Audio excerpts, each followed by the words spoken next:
Well, hello everybody. It's Romania Black, and welcome to Cour 3 of Bleach, the Thousand Year Blood War arc. I am so glad I didn't have to wait a year to watch this episode coming in.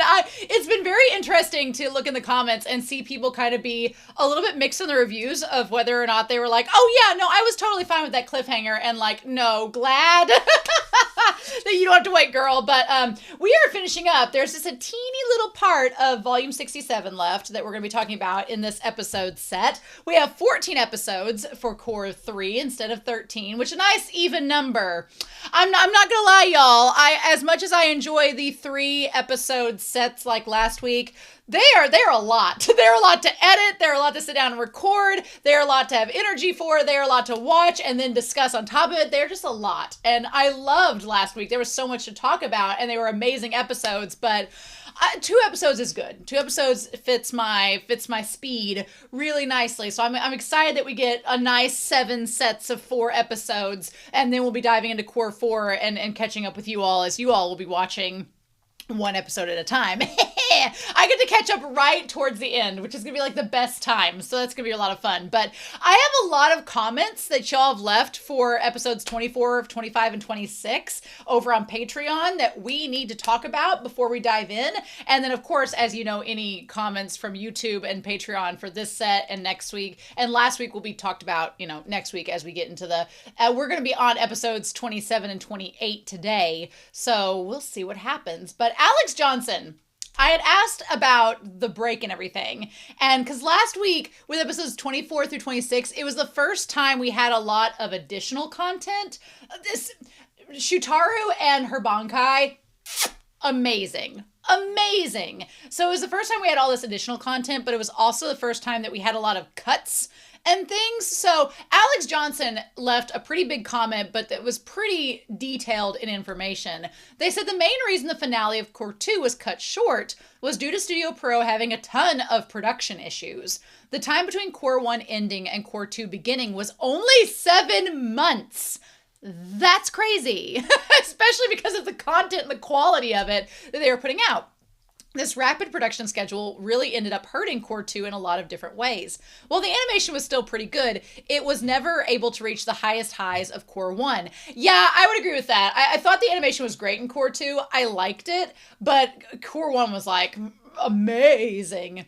And there were episodes where it was clear that corners were being cut. Hey, some of the content they cut, though, I'm not complaining. There was a couple scenes, though, that I wish had been added in like we talked about last week. As a result of this, many people believed they ran out of time and weren't able to finish the final episode before it needed to air. So they decided to add the cone stuff with the limited animation to close out the episode. That's still mind-boggling to me. The fact that they cut out and just had cone button the episode is so wild to me. And like to know what had happened at the time that way, that's so wild to me. This is further supported by the fact that Cour 3 has 14 episodes instead of the usual 13, and that Cour 3 starts with a fairly lengthy recap of the finale of Cour 2. Well, thank you, Alex Johnson, for letting me know. Normally, I don't like being told that information. I like going in blind, but I also hate recaps so much. So if I get to know ahead of time what I'm about to walk into, I'll take that. The mods approved it, so we'll go with it. Fortunately, the time between Cour 2 and Cour 3 was an entire year.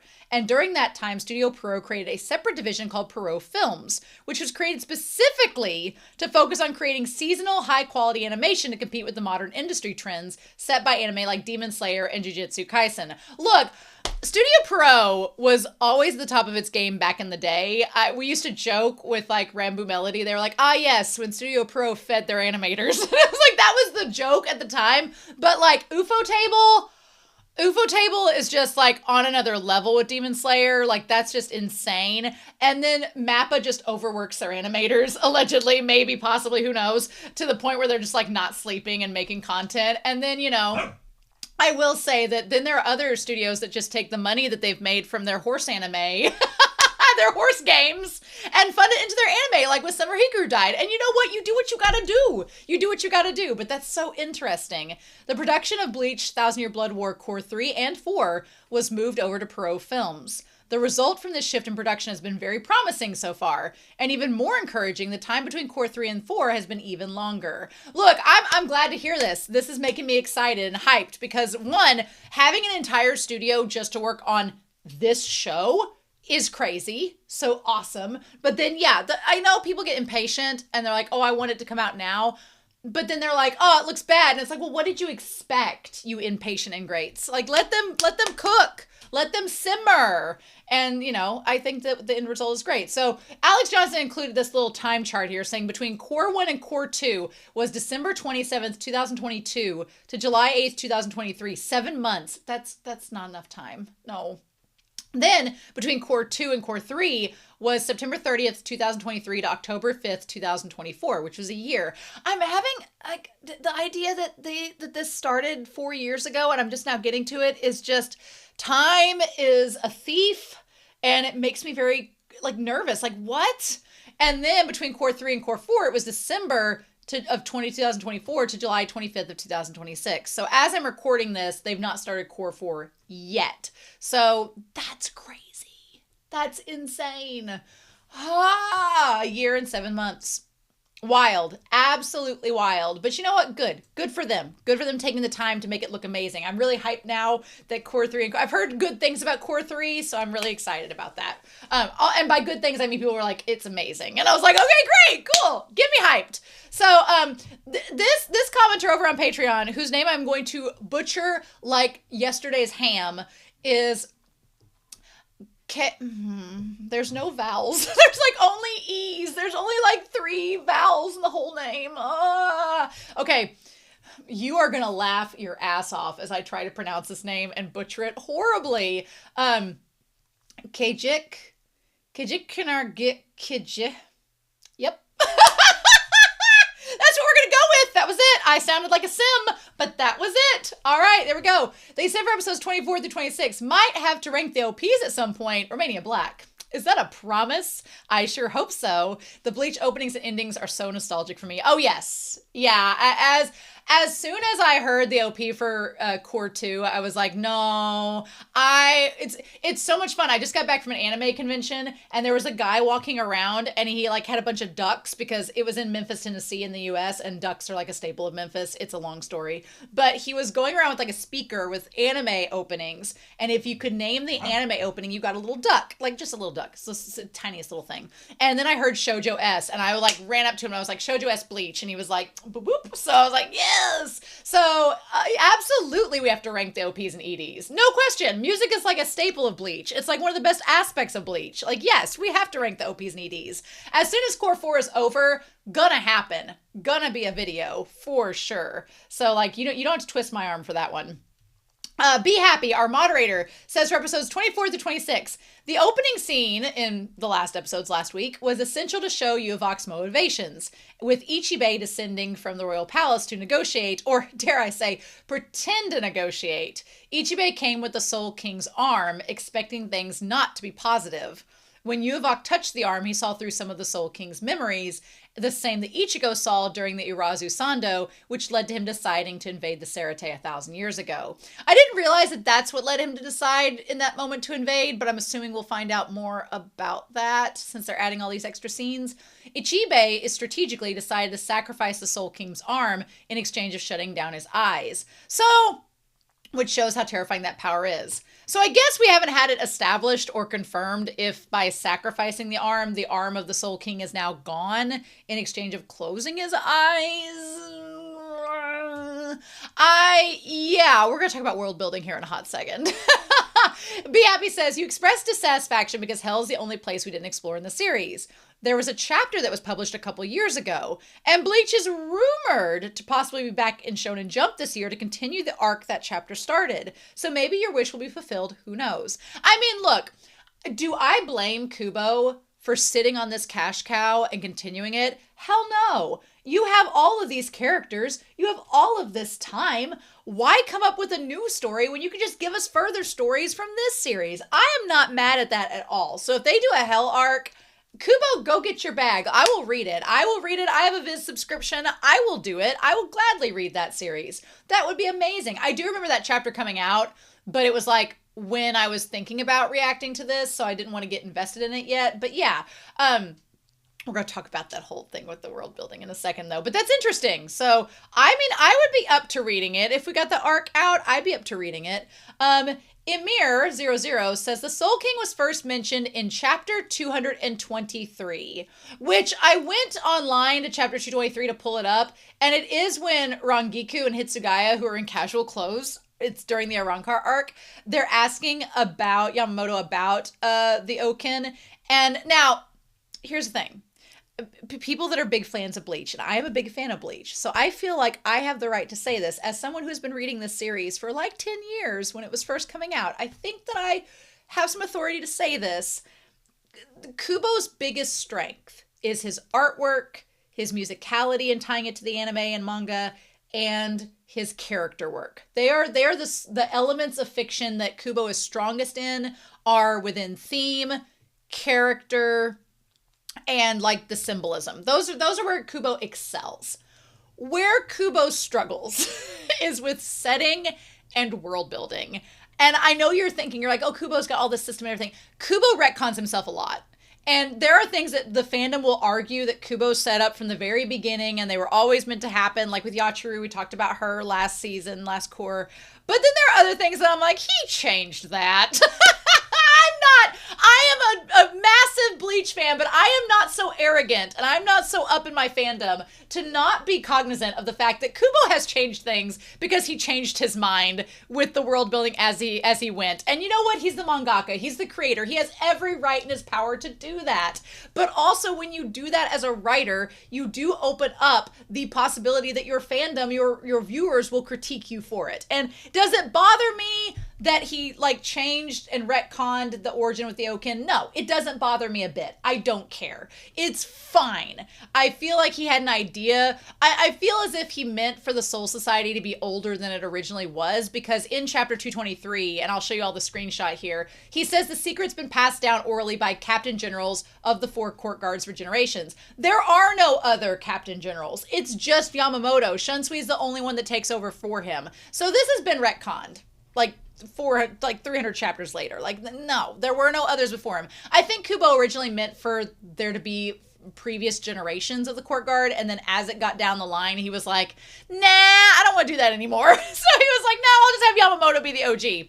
And that's fine. That is totally within his prerogative. He can do that as the author. I think that's fine. But there are some things that get retconned, like Hell getting mentioned and then not getting any details established to it. There's one more moment I'm going to talk about here in a second that I was like, And then there's stuff with the Soul King that we're probably going to get into in this cour and the next cour that I'm going to be like, I'm going to adjust my glasses very, very anime style when we get into those discussions, but we're not there yet. But thank you for pointing that out. I'm glad you found the actual chapter because I was struggling. Robinson Badet, in all caps, Badet, yeah, for episodes 24 through 26, says the first time they talked about the Soul King was right after Ichigo trained with the Vizards to control his hollow powers, and Rangiku said, we actually have a king, but he leaves the Soul Society to us. I never saw him in person, and Yamamoto says he has a symbolic presence in another dimension within the Soul Society. So the Soul King was always there, just kind of like behind the surface, which as a writer, I can understand you don't want to reveal like your final trump card till the finale. That makes sense. And then Jack Witt had a lot of trivia and a lot of, if you go to Jack Witt's YouTube comment over for episodes 24 and 26, I'm omitting a lot because they had so much trivia and I'm just getting down to my favorite, most notable parts I want to go with you because we're already running into this intro being almost 15 minutes long. But he says the opening scene took place at Lichtreich in the Palace of Silburn, not the Sarate. So that negotiation happened on our boy Yhwbach's turf. So that is worth noting. And then trivia time. The Bankai for Shutaru, which is Shitatsu Karagara Shigarami no Suji, is Crossing of the Saha's Gate, Kala's Corpse, and the Piercing Entanglements. The Bankai special ability, it allows Senjumaru to manipulate the space enclosed by her Bankai with her clothwork, literally weaving and sealing the victim's fates within. Her weavings are uniquely patterned to embody different powers designed to counter the characteristics of her opponents. Senjumaru can adjust the number of weavings to match the amount of enemies she is facing, changing the name and the abilities of Shide no Rokushiki Ukiman no Hara accordingly. And the final ability there is the loom of the 6 colored floating patterns of death, which is what we saw Uryu and all them entrapped in at the end of the cour. Now, obviously, they get out because I've read the manga. I know that happens. They get out because they're in the series later on. But how they do it, we're going to see. We're going to find out. But still, her Bankai was amazing. I loved her Bankai so much. I'm so glad we got to see it because that's been the thing. Like, we want to see the Squad Zero. Like, what are their Bankai? Like, Ichigo is scary by himself, but what are their Bankai like? Then the club outside trivia, there were 2 that I thought were noteworthy here. Senjumaru Shutara was promoted to the Royal Guard for inventing the Shihaka Kusho, which, as she should, good for her. Be Happy said she has like a Unohana vibe. I definitely think she does. We talked about that in the discussion. Kubo can't have 2 stoic women on screen at the same time. Too much badassery for the screen. But then Jack Witt pointed out the Q&A number 117. Ichigo was responsible for using his power over names to prevent Old Man Zangetsu, who embodied Ichigo Kurosaki's Quincy powers, from revealing his true name to Ichigo. Hence, why the manifestation's words were blotted out during their first meeting. Now look. If you're like me and you read those encounters and you remember back when Old Man Zangetsu first showed up, you will remember that his name is indeed, there's a big old black mark around his name. Now, you can be in either 2 camps about this. And whichever camp you are in, there's no telling if you're right or wrong because we don't know. But if you're in camp 1, you can say that, yes, Kubo planned it from the beginning, like 15 years prior, that Ichigo would be the leader of Squad Zero and that his power involved a giant ink brush and that he was indeed erasing the name from being revealed to Ichigo for reasons. And that's why that big ink blot is on the screen because it matches Ichigo's brush. And isn't that cool? Isn't that a cool little trivia and foreshadowing for 15 years later? Or... you can be in the camp of he did a really cool thing that anime does where they don't give you a name. They make it a mystery by putting a big old black block around it. And then you find out later. And it's like, oh, that's what that is. And it was just the author doing that in the moment to be mysterious because that's a typical thing narrators and writers do. You can believe whichever one you want to. I personally am like... the cynic in me wants to go with plan B, but, you know, the believer in me wants to go with plan A. So, we'll see. But I have talked for almost 18 minutes about these questions and answers. There's going to have to be a timestamp, but thank you all so much. This has been so much fun. I'm really excited for us to be into Cour 3. I'm excited for us. We're definitely going to get into Volume 68 today, no doubt. But I'm curious to see how lengthy the recap by Alex Johnson saying lengthy, how lengthy it is, and what we're going to get. So let's just dive in. Okay, I'm really excited, y'all. I hope you all are too. We are going to start episodes 27 and 28 of Bleach, the 1,000-Year Blood War arc. And we're going to do that here in 3, 2, 1, and let's begin. We're going to see how long this recap is. It's probably going to be like half the episode. But that's okay. That's all right. It's fine. Oh! Just start with the OP! Just start with the OP! Oh! Oh, hell yeah! Oh my god. No. Oh, bitch! Oh, bitch! Ah! I honestly do not remember a lot about this arc, but I do remember a few things. Oh, Bosby! Eyes in my love! He's here! Oh, the color spotting with the eyes is amazing. Oh! Oh, Uryu and his beautiful blue eyes. Yeah, and blue and orange. Oh, yes! Okay, yes. Give me my yaoi fight! Enemies to lovers to enemies! Ah, yes! Ooh! Come on, Kaleidoscope! Oh! Ooh, and it looked like blood. Oh, Renji. Ooh! Okay, now, Uryu did... Oh, okay, hold on. I have things to talk about in the discussion. That old chestnut. Ooh. Yeah, things. Lots of things.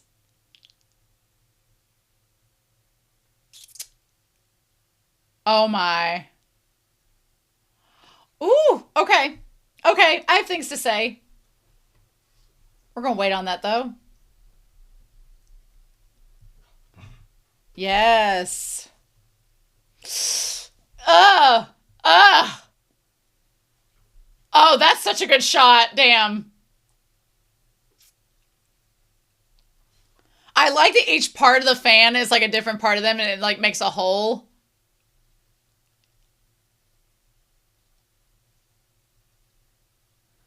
Oh, well, yeah. You see, this is. Ugh. All the blood. Ugh.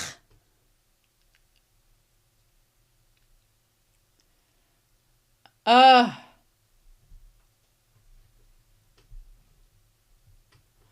Ugh. Although, that does make it sad we don't get to see the Bonkai for Korinji or for um, Hakifune or Oetsu. But seeing her Bonkai is pretty impressive. Oh, the Madoka Magica of it all. The convention I just went to, there was a lot of Madoka cosplay. It was pretty inspiring. It also looks kind of like not only the red carpet being rolled out, but like a tongue. My area be all about a tongue. It's just so good. Freaking good. The textures. Ugh. That had to be the thumbnail last week. It was just too impressive. A lot of people would use Ichigo, but he creeps me out. No, thank you. Yes. Yeah, about that. Well, no, they haven't. They weren't up there with you, sir.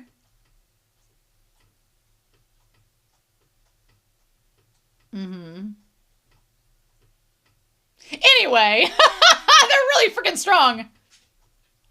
Girl, don't jinx it. Why you jinxing? Why you jinxing this? Why do they always jinx it? Oh my god, Ganju, really? He's like, yeah. He's like, you bitches jinxed it just now, didn't you?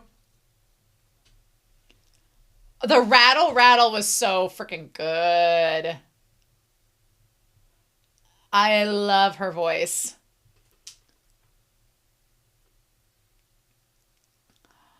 It's like freaking Alucard, like lowering the restraints is what it feels like.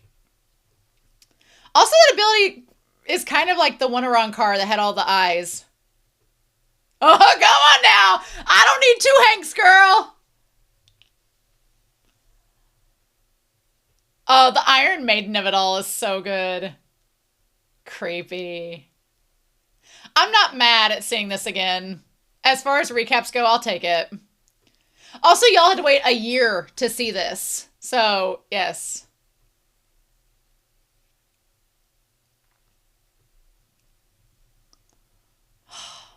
I do love the gold of his like halo and wings against the black. It looks really good. Freaking Holland over here. Well. Freezing bed linens! Girls like, I ain't sleeping with you.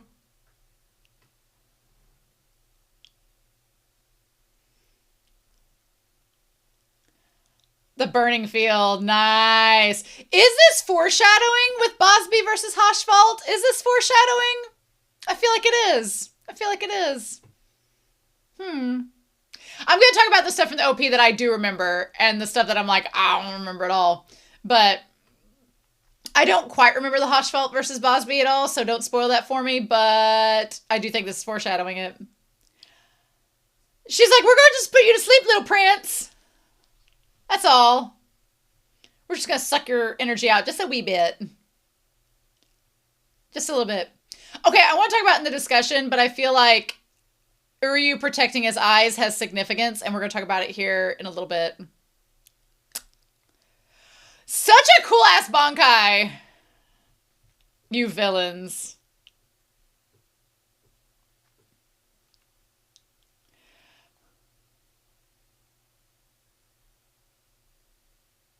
Damn, girl. Yes, please.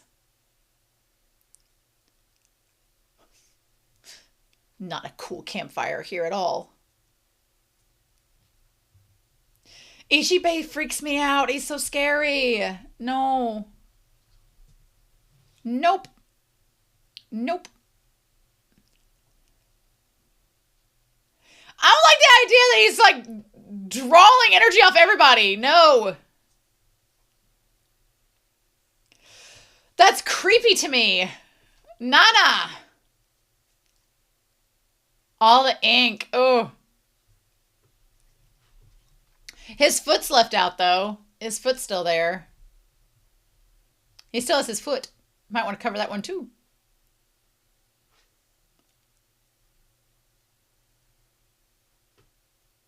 Oh.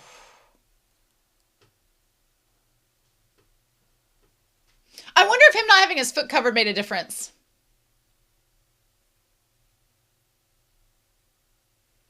Ooh.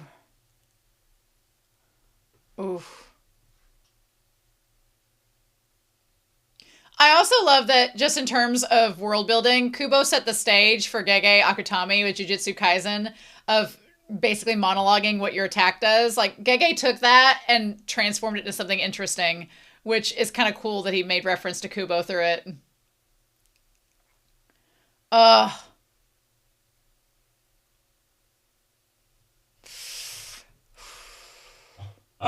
Don't always let someone finish their sentence in the world of anime. Never cut them off.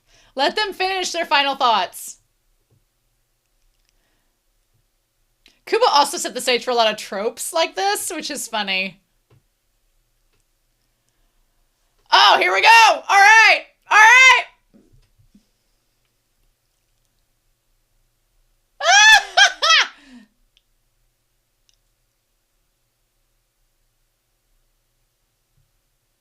Here we go. Only 9 minutes. I'll take it.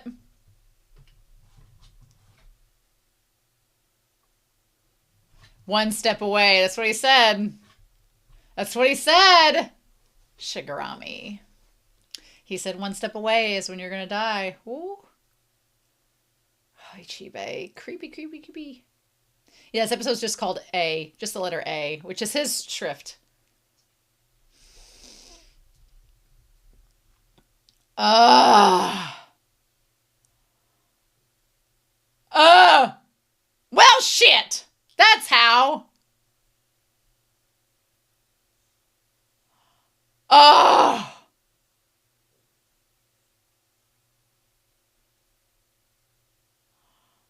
Oh.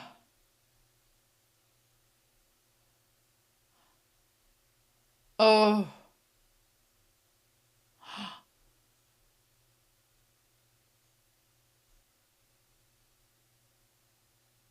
Oh. Oh.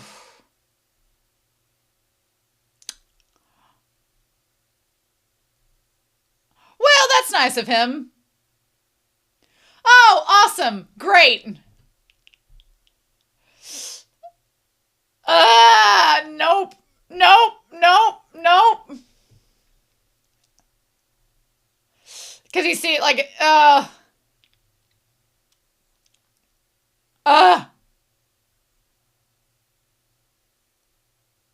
of course not.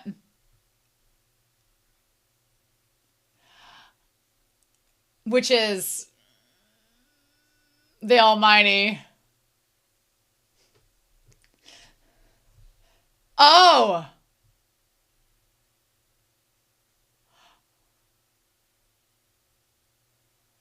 Oh. Uh-huh. Ooh.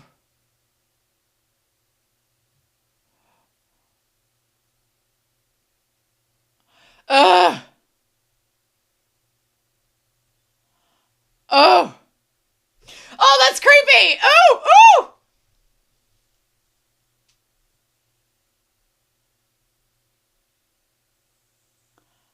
oh. Oh, shit. Abra, abra, abracadabra. Oh. Oh, so creepy.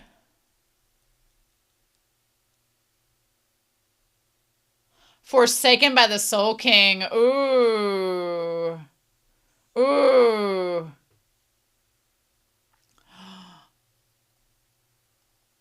Oh my god, girl. Oh shit. Oh shit, what is this? Oh, because they're hollows. Quincy's have a hard time against those, you know? Girl. Girl.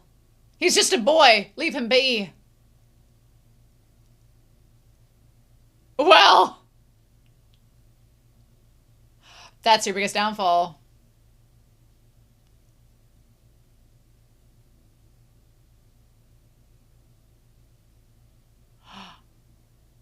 Oh.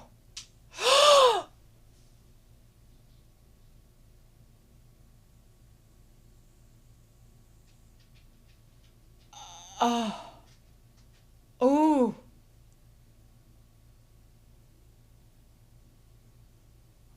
Ooh.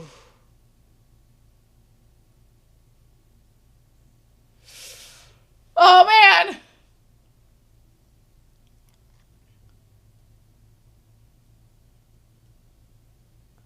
Formerly known as Yhwbach. Oh my god.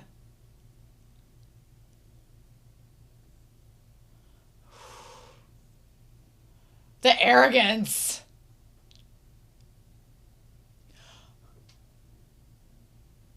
What? Oh, bitch. What?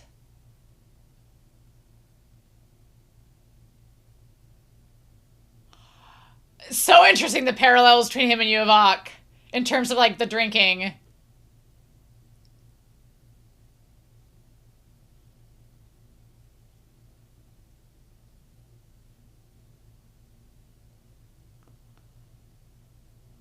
Oh. Oh, I love it. Go on, Kubo. Get your poetry.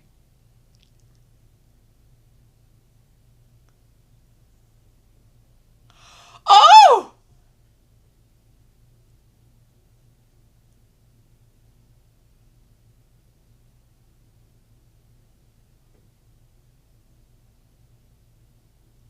Oh, I love it. It's gonna do nothing against Yhwbach, but I love it.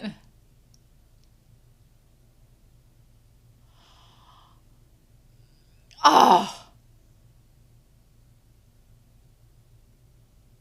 Oh, never becoming our sacrifice again is a bit ominous.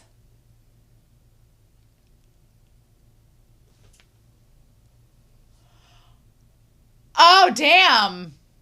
Damn.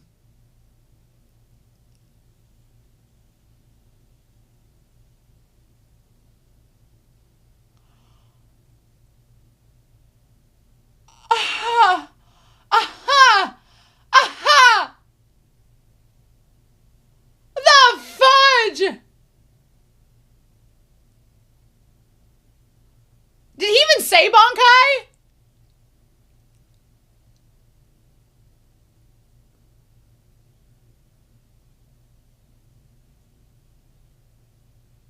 What?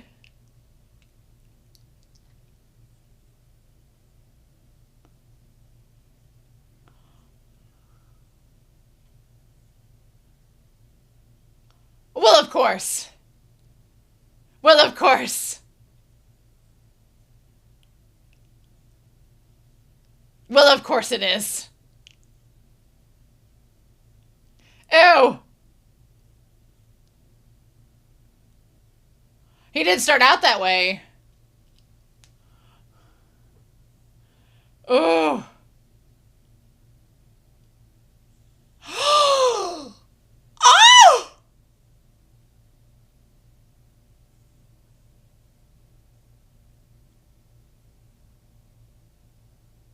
Oh. Oh.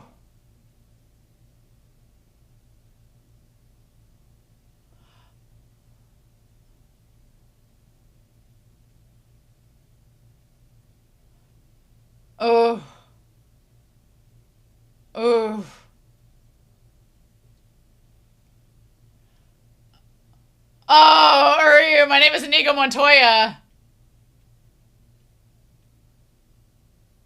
Oh. Damn! Ukitage's like, oh, damn it! Oh. Oh.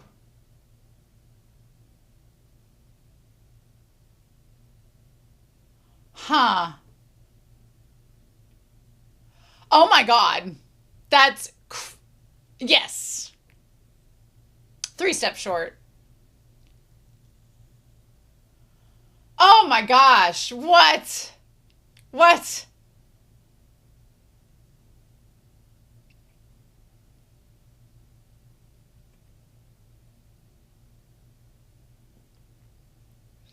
Oh my god. Thoughts and prayers, Hoshvald over here.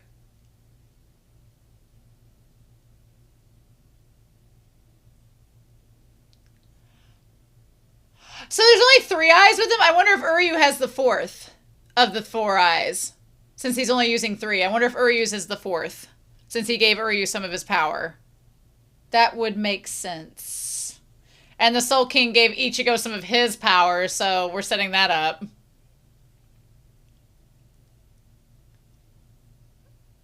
Well, that's convenient for you.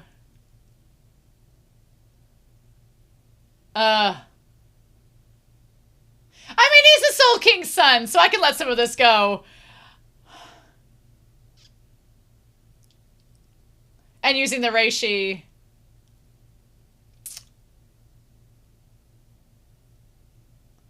Uh-huh.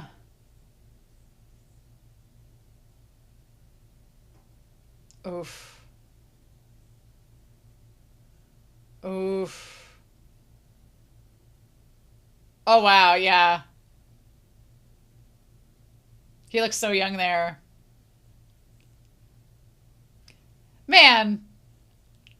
If you and your dad had just talked it out, we could have avoided all this.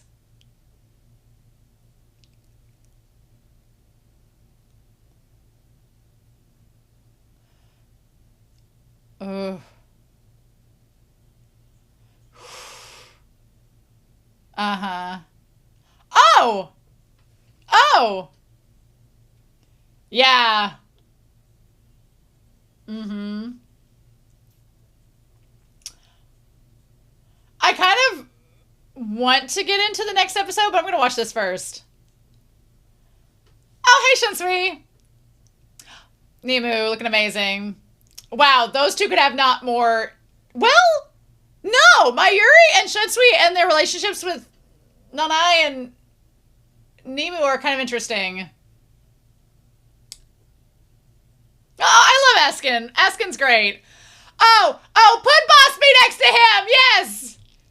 Give this. Oh, wow. Uryu standing between Orihime and Ichigo? When does that happen? Ukitake, my love. Ah! Aizen and Chair-sama! Aizen and Chair-sama! We thought Chair-sama was gone.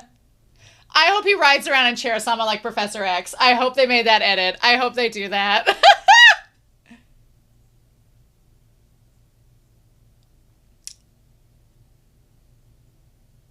Oh, nice ED. Uh-huh. Getting a little close now, Keys. I can't do that with him anymore because they are, in fact, cousins. Just in time! Well, shit. Kind of feeling corpsey around here. Not exactly what you want to see when you show up.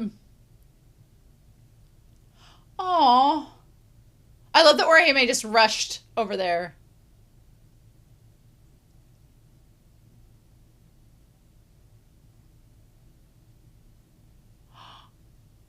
Oh.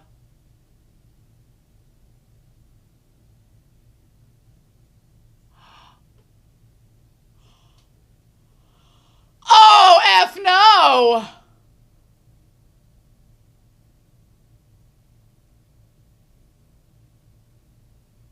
Oh, forgot about that! Oh my god, right?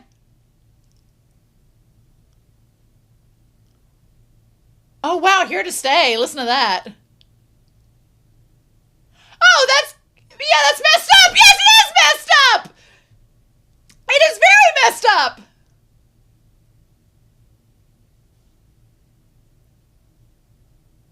Not that different from Yhwbach, honestly.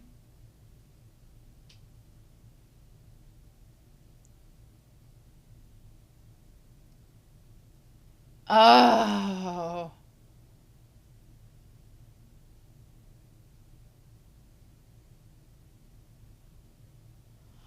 Interesting. Don't kill him, just stop him. Ooh. Well, yeah. Yeah.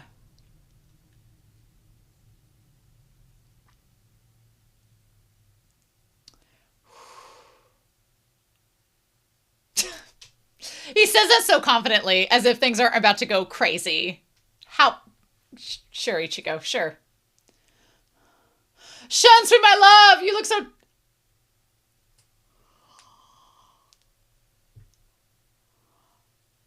Oh my god! Ah! Oh my god.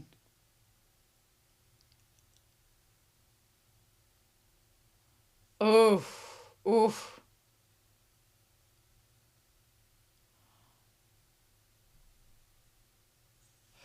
Oh!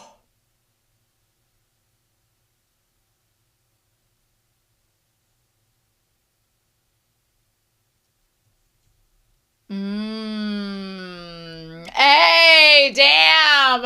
Okay, that's a good title card. Oh. Also, Yhwbach takes a lot from his mom because he does not look like the dad.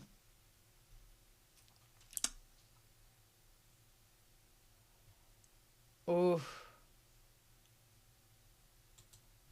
Ooh, kill the king! Nice. Okay. All right. All right. We're going to get that started here. Whew, I have lots to say already, but we'll get started here in 3. I know, sweetheart. In 3, 2, 1, and let's go. Oh, I have lots I want to say about this episode set, but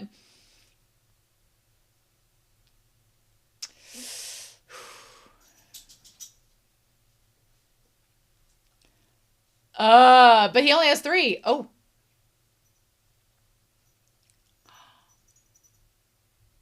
Oh, wow. Huh.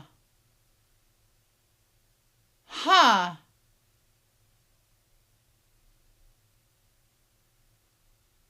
Oh.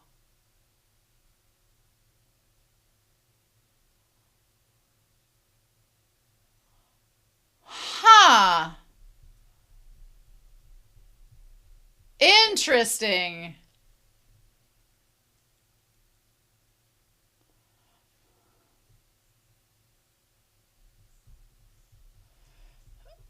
Oh.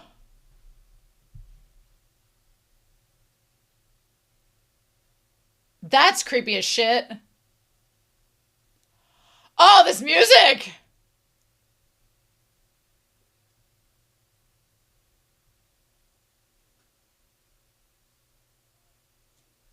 Oh, because he's connected to the Soul King. Ha ha ha. Oh, this is like, that's crazy. This music is so ominous.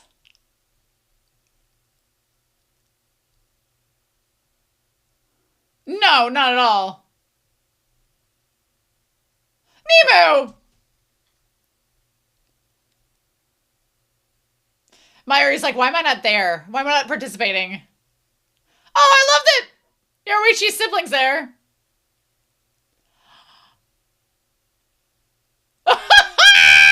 Oh my god, crazy.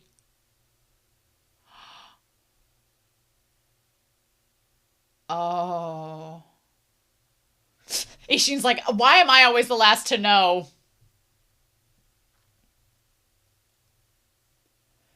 This music is insane.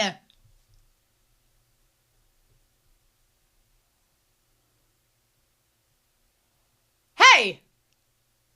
Hey! I'm here! This music is like dee dee dee dee dee dee dee dee. Where's the others? Where are the others? Where are the others? Where are they? Are they gonna fight them? Oh man. Of course they'd have Ichigo's eyes and Ryu's eyes being, you know, the complementary colors. Ichibei. Holy shit. Oh.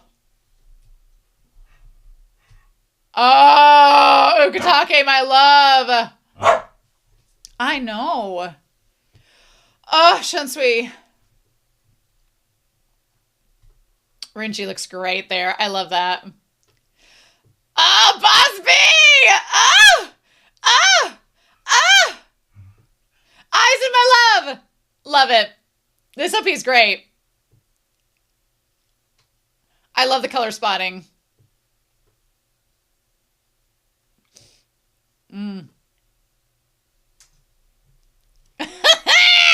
I'm so excited. I do remember that. I was waiting for that. Oh, Shunsui versus Lily will be interesting. Oh, wow. Ah, Renji, my love. Oof. And the cross matching the space in between the Soul King's eyes. Nice. Oh, Omelet Head Yhwbach. Are we getting that this cour?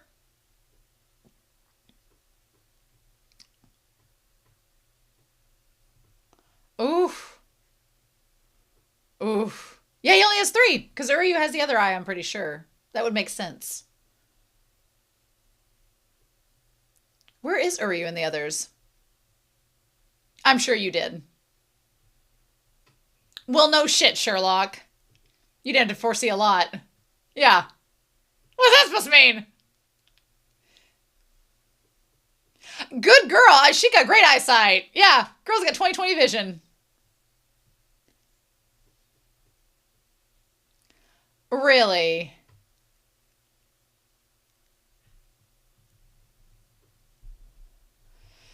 Very creepy.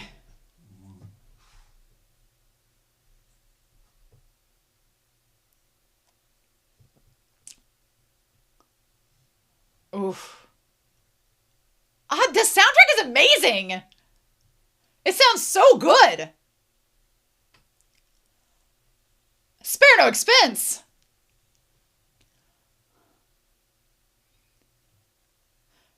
I just love the Soul King's palace looks like a pill. Oof.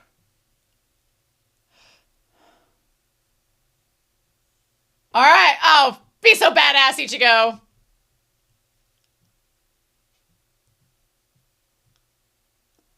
Gonju's like, I'm here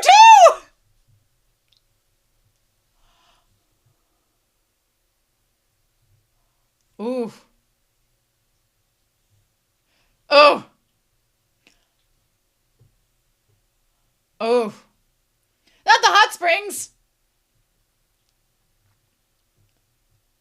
Oh. Where does other eyes go?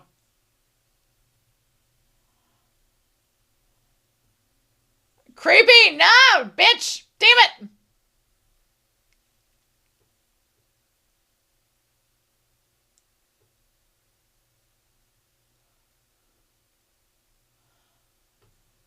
Okay. Work.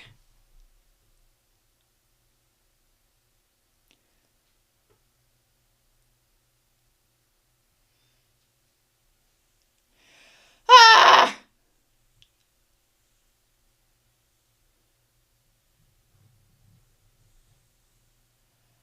I love Ichigo's, like, the aura, like, being the perfect complementary colors. Love it.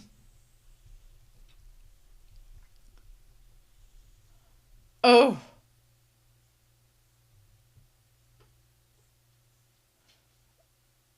Oof. can go up against Yhwbach, which Ichigo was doing, is pretty wild. Pretty wild. Our boy's grown a lot over the course of this arc.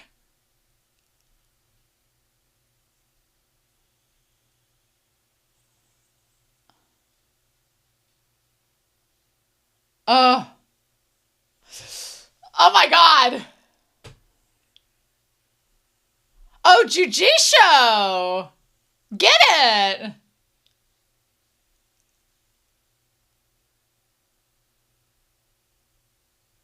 Oh.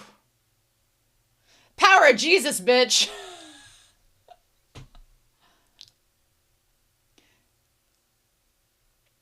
He just made one Getsuga and crossed it over with the other. Man, at this point they're like, well, the Squad Zero's dead, so we're just destroy their entire place.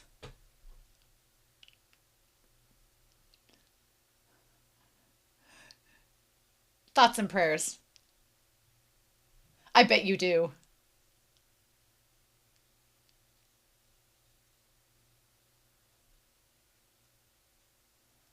Wow, you do know that. Okay. Okay. He's like, oh, how'd you know? Answer the question!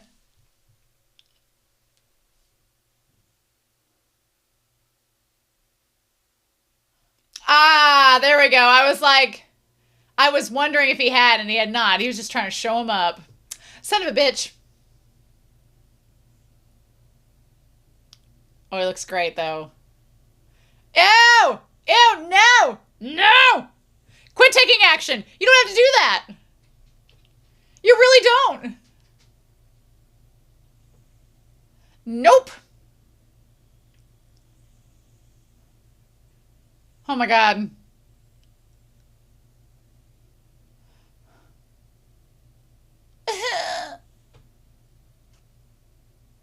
Damn it. Damn it! Yhwbach!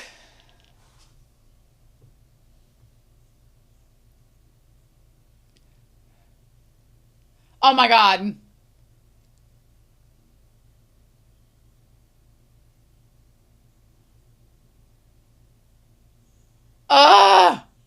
Oh shit.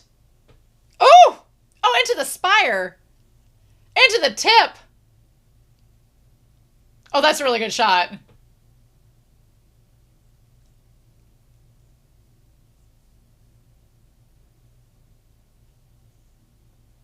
Ooh. Ooh.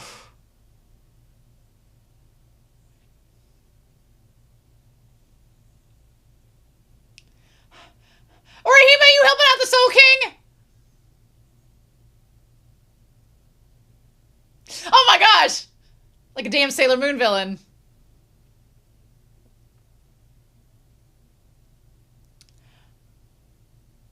Meanwhile...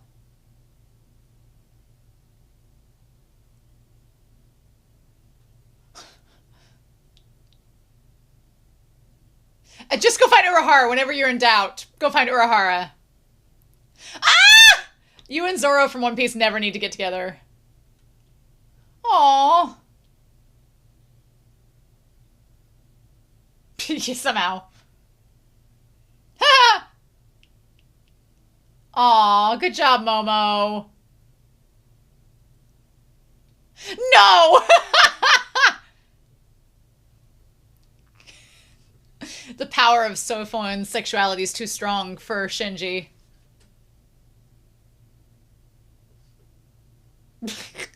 I love Shinji. Seeing him and Sophon interact is interesting.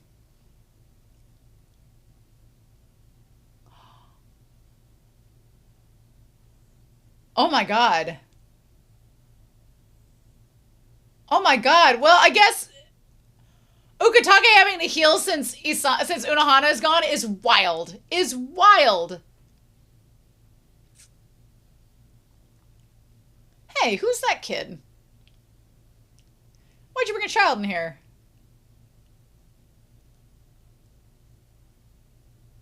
I liked it. Like, also, Nanai is there.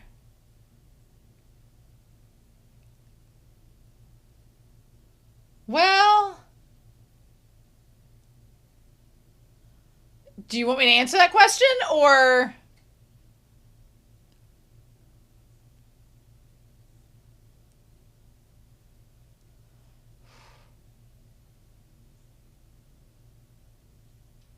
Oof.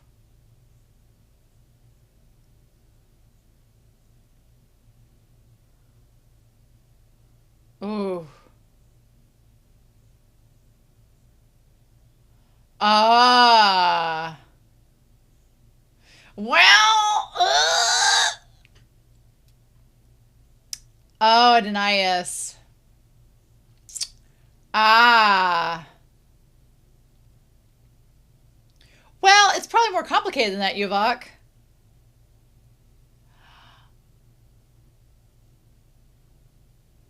Ah.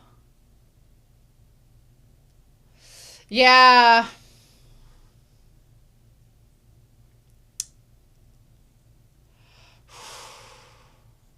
Ooh, and take his place. Seems like that has a lot of prices to pay with that sort of action, so... Oh, that's so unsettling. Oh, Ichigo with the blood coming out over his eyes. Well, because my family will die? That's a pretty enough, big enough reason.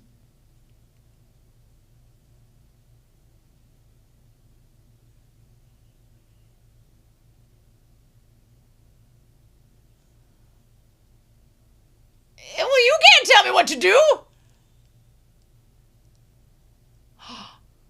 Oh, bitch, girl! Love that! Hell yeah! Hell yeah, Orihime!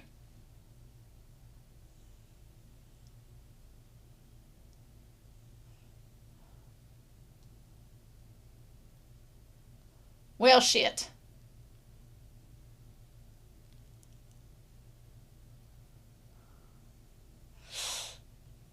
Uh.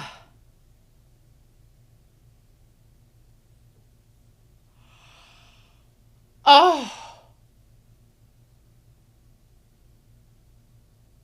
Oof. Oof. Oof. Oof.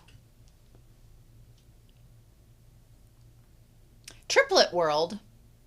Oh, well, the three worlds. Thank you. Thank you, screen. Thank you, subtitles. Come on, guitar. Well, wow, what would be... I don't know. I like Ruki as honest.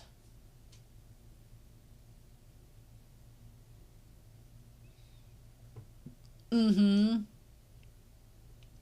Yep. Oh, poor Renji. Yes. Han Solo Rukia, we don't need that.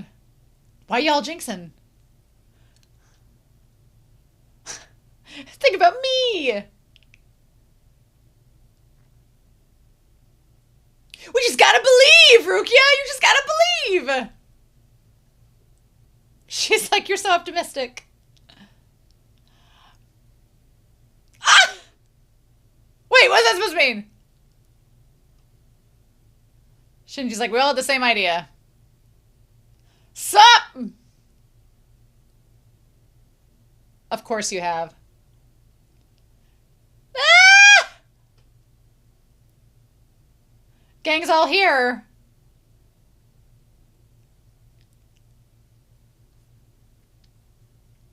Just the apocalypse, it's fine.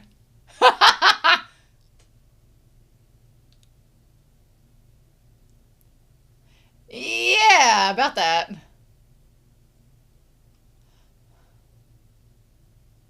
Yes. Well, he's not been proven wrong so far. Nice. Nice, sir.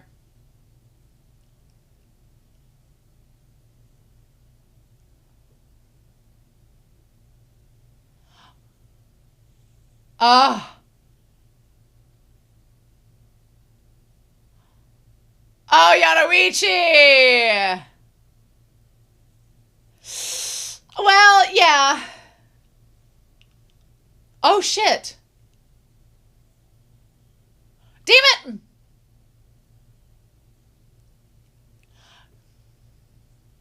I'm sure. I'm sure. I wonder if Uryu's the only one he can't foresee because Uryu has one of his eyes. So he can't tell.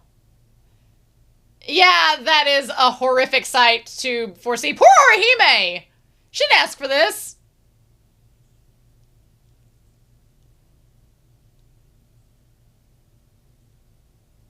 Ugh.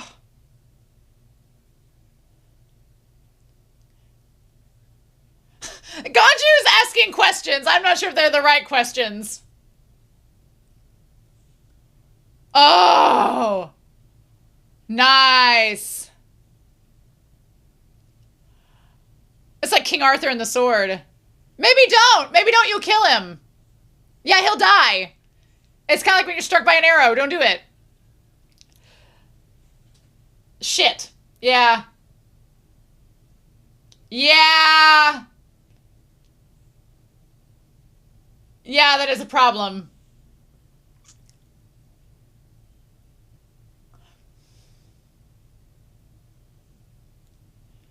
Ugh. Ugh.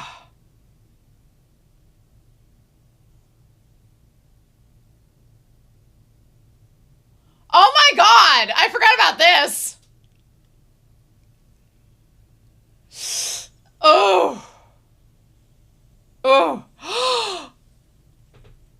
Oh, bitch.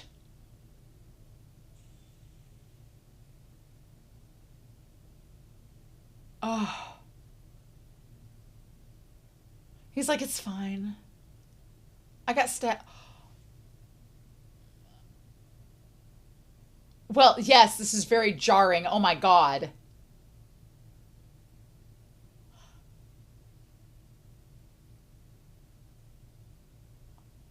Oh.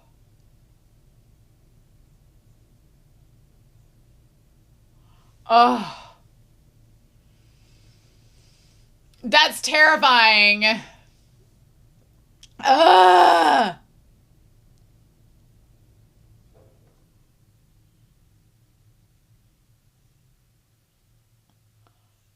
Ugh. Ugh.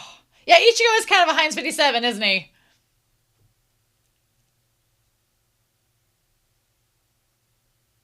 Ugh.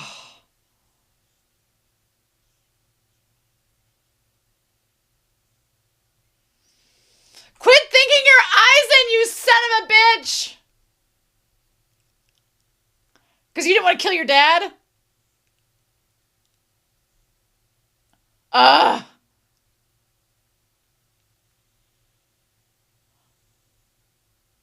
Although, does that make Ichigo the Soul King since he's the one that slayed him?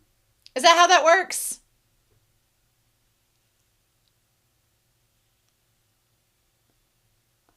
Oh.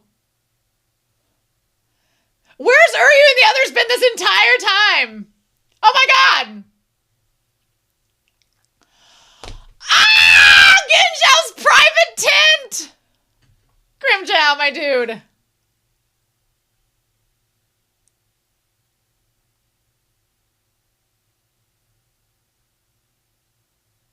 Oh. Oh. Yeah.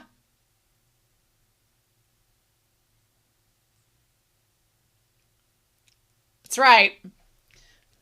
If Urahara's umbrella saved him, I will laugh very hard. No, okay.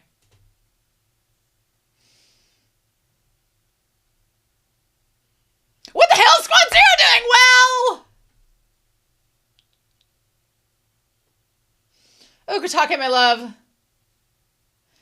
Akon, you icon. Amazing. You can do no wrong, sir.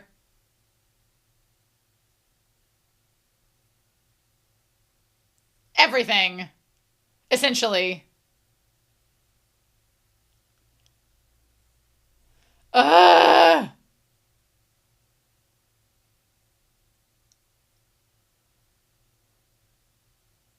Oh.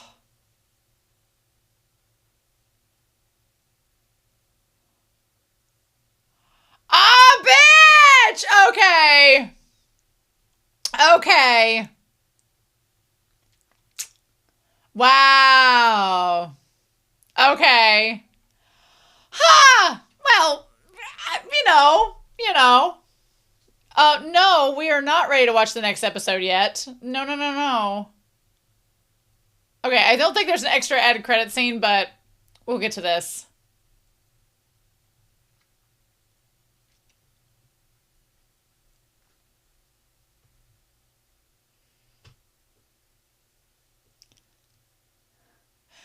Where were these guys? Where were they this week? They disappeared and went to Neverwhere.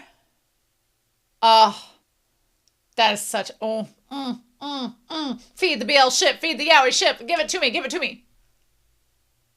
Orihime was rightly horrified this week. Bless her heart. Poor girl.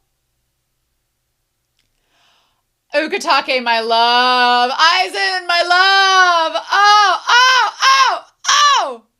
And then the little cross similar to the Getsuga Jushinsho. Uh-huh. Feeling a lot like Land of the Lustrous here right now, to be honest. Grimjow's personal tent.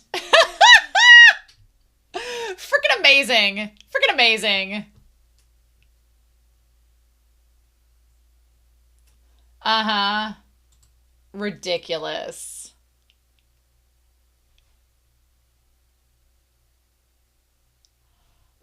Oh. Ooh.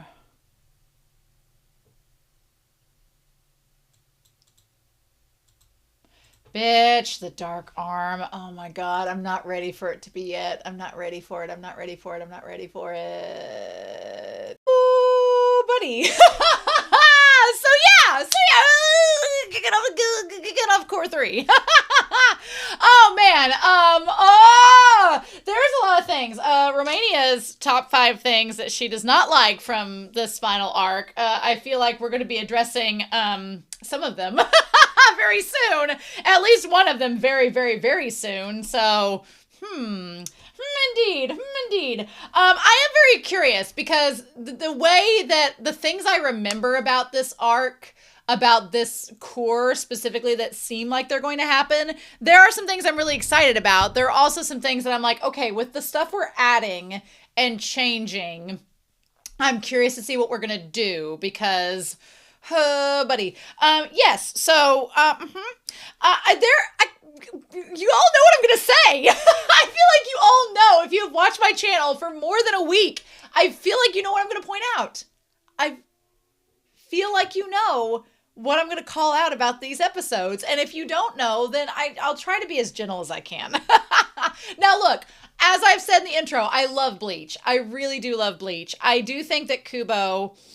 They're working, the Studio Pro is doing the best they can, but I feel like when you add material and you change things, that's all well and good. And I love the addition of Shutaru's Bankai. I love it.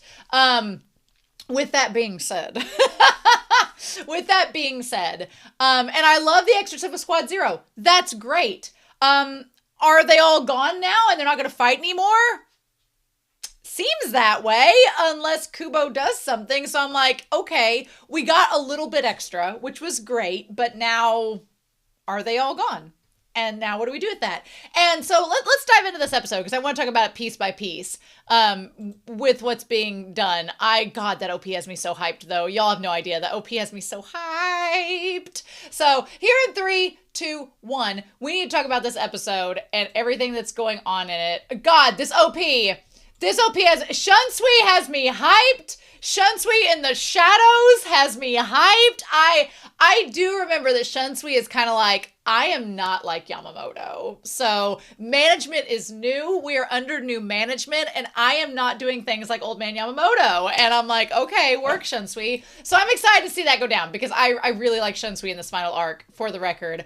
Basby, clearly alive, as y'all know. They are really amping up. I do remember now watching the OP. I do remember that Bosby and Hoshvalt have a coming to blows, as it were. We're going to find out why. I have honestly forgotten a lot about Basby and Hoshvalt, except that I ship them like crazy. And this OP and the Edie is doing nothing but harboring that ultimate sentiment that these two are just OTP. And I'm so excited to see where it goes. But I do remember that they do fight. Aizen, I forgot about Aizen, and I have forgotten what goes down with him in this arc, but I'm so hyped. I feel like if anything needs to be, I think I put on here on my top 5 that there was a lot of inactivity of characters, and Aizen was one of them. And so I'm excited to see what ends up going down with Aizen, because I do remember some distinct notes about what his character is doing. So I'm excited to see where it goes, like what we get with Aizen, what we're going to do with him. I was like, he is not just going to sit down and take nothing, as you all know. I'm super excited about this. And then I feel like with all the stuff they're adding with Uryu, I am excited to see where that goes in this, because I had thoughts about the manga. Also, Nanai, look how great she looks. Renji looks amazing in this. I've got thoughts about Uryu because they've added a lot of content. Oh, Omelette Yhwbach. I have lots of thoughts about Omelette Yhwbach. We're not ready for those thoughts, though. We're not ready for them, are we? No. We're going to save those. Instead, we're going to talk about Ichigo and how freaking creepy he is. Ichigo is so creepy. So where we pick up at in the manga, we actually only got through the end of volume 67. And I did have a part I wanted to note about in comparison with volume 67 and this episode set. And we got about right to here. We got about a third of the way through volume 68. Not very far. I was honestly wondering, like, we only have, at this point, we have 2 cours left with lots of episodes, but we only have like 1, 2, 3, we only have 7 volumes left. So I was like, we have so many episodes left and only 7 volumes, but they're adding so much that I'm like, okay, we're not going to get through probably the volumes as quickly as we were at the start of the arc. So, which I'm fine with. I'm all excited about the added content. So in the manga, the biggest glaring problem with adding all of this new content. I love the new content. I love seeing Shutaru's Bankai. I love seeing Squad Zero do something other than just get one-shotted by Lily. I'm excited by that. I'm glad to see it. I love seeing Uryu get a little bit more complicated with his connection with Yhwbach. I'm liking that. My only issue is, as you probably noticed, and as I said during the reaction, when you add extra content, you have to connect it to the continuity of the OG content to make it flow. And there was a glaring problem in this episode set, which was, where did they go? What are they doing during all of this? Because they were following Hoshvalt up to the point he went up to the Soul King, and then when Ichigo and the others arrived, they're nowhere to be seen when they were technically on the platform. Like where did they go? Did Hoshvalt say, hey, hide in the wings and play hide and go seek until you're needed?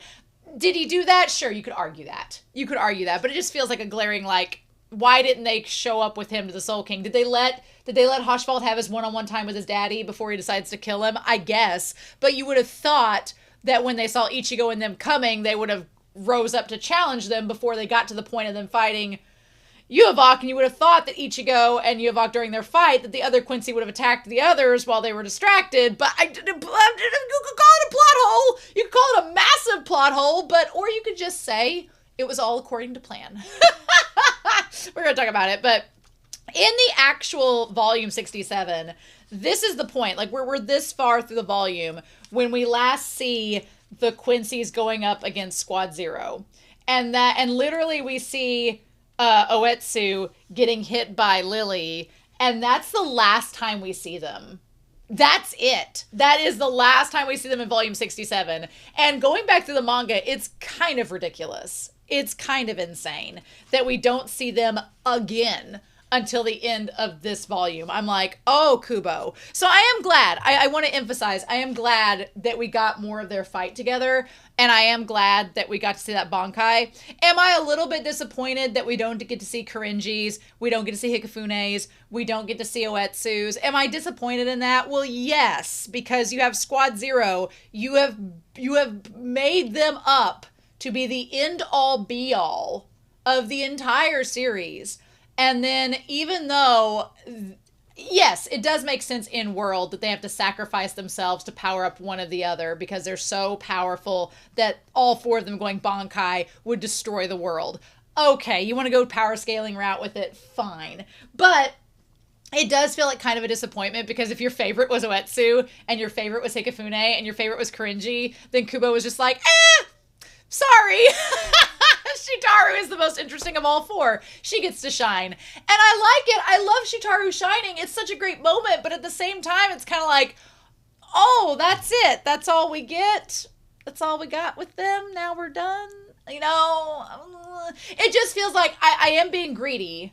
I know that I'm being greedy, but I just wanted more with Squad Zero than what we were getting. And I still think that that is kind of it didn't make my top five. Didn't make my top five, but it is something that I was just kind of like irked by when I was reading the manga. It definitely is an improvement in this, but I understand why. I mean, actually, I don't. They could have done a whole season of just having Squad Zero fighting the Quincy's, and if you want to come up with some BS reason why the Quincy's win, fine, do it. But I mean, like, go ahead and give us those Bankai and give us those moments. And then if you want to have Yhwbach coming in with his all foreseeing eyes and that's what makes them win, sure, have it happen. But it just feels like such a sad, like, missed opportunity to give the other three a chance to shine.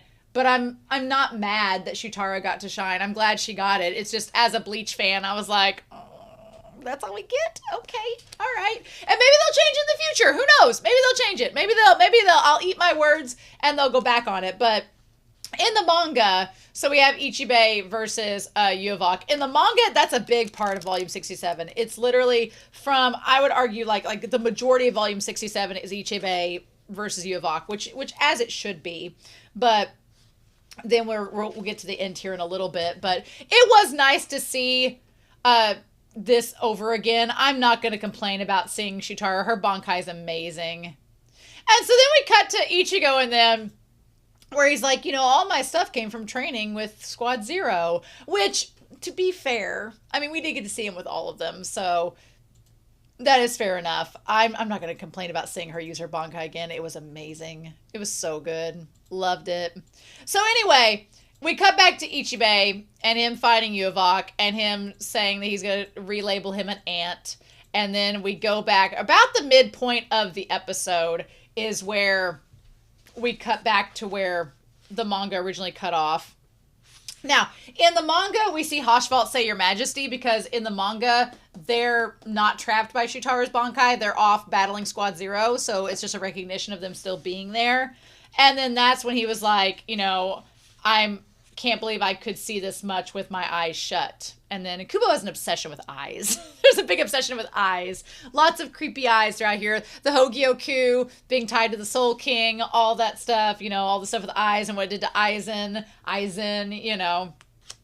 and all that. And then we basically get Kim coming back and harming Ichibe, which, as his powers awaken, we see this, like, something happening within Uryu's heart. Now, this is different than the manga. Then his heart is being affected by Yhwbach activating his powers. If you notice, throughout the entire battle, and I don't quite remember if this is accurate or not. I don't remember if this is going to come back and play a part. I think it will. If you notice, Yhwbach had 4 eyes when he was with Ichibe at the start of the last episode set. The most he fights with Ichigo and the others are 3 eyes per pupil.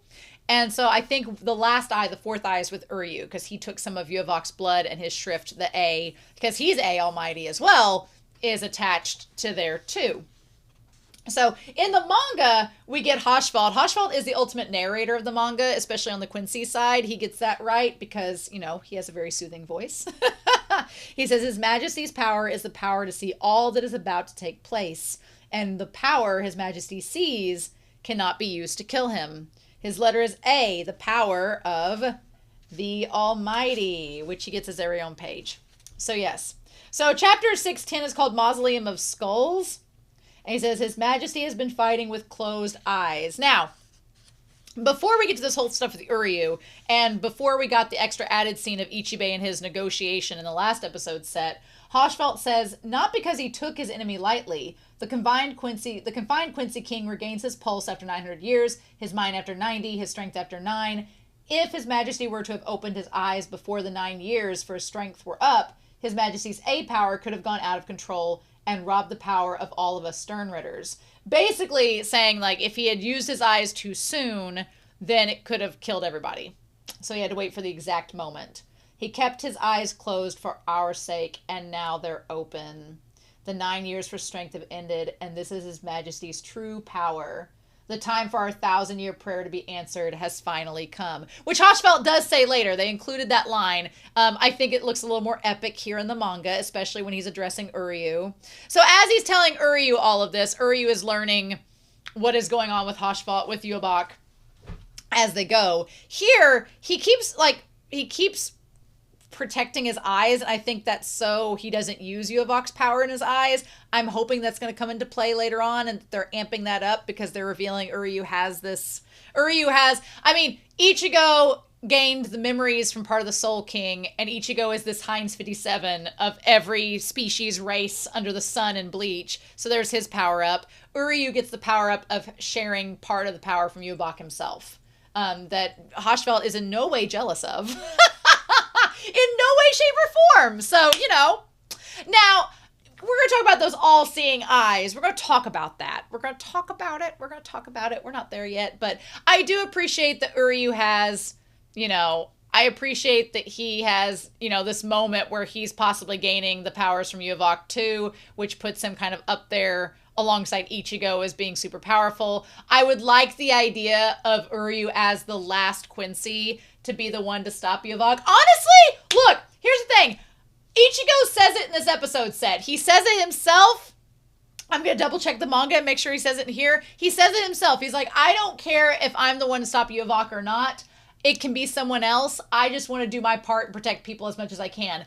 If they make this series have Uryu save everybody and kill Yhwbach, I will be fine with that. I know that Ichigo's the protagonist. He's supposed to be the one to stop Yhwbach. If either Ichigo and Uryu work together to get it done, or Uryu is the one to strike the final blow, I am fine with that. I actually would almost prefer it. I would prefer Uryu to get his, arc of like, yes, it seemed like I betrayed you, but I was actually doing it to save you all, like, sort of set up. Again, we have not talked about what's talked about in Volume 63. That little part that was conveniently cut out, I'm hoping it will come back to play at some point in the series. Maybe it won't. If it doesn't, we'll touch base on it when we do.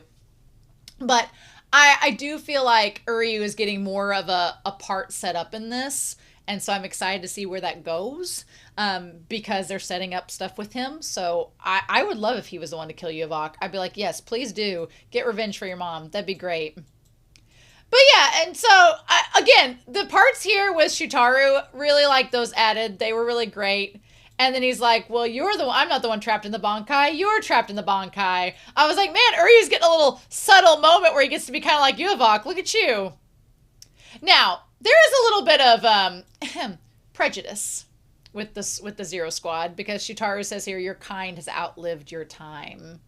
Meaning that the Quincy's are kind of looked down on as the one sect of species within the universe that doesn't have a place to fit in. The Quincy's don't have a place to fit. They're kind of the odd people out. Because you have the hollows of Hueco Mundo that are made from the souls. You have the soul reapers who are passed on souls. You have the humans who have the souls within them that are going to go either one direction or the other. And the Quincy's are kind of in this little limbo. They're in purgatory. They don't really have a place to go.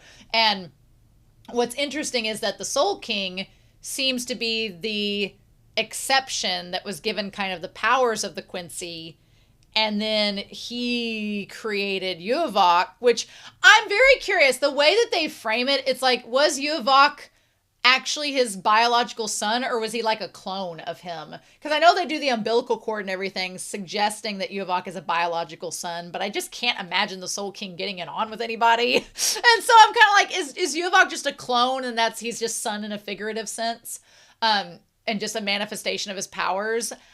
It does seem like Yhwbach had carried out what the Quincy's were designed to do, which is to bestow upon others. He just was like, oh, actually, I hate that. Let me take those powers back for myself. So interesting. I'm curious what we'll get about it as it goes, because they're switching things up and expanding the lore a little bit. I don't want spoilers or super high detailed explanations. I want to find out as we go, but it is interesting.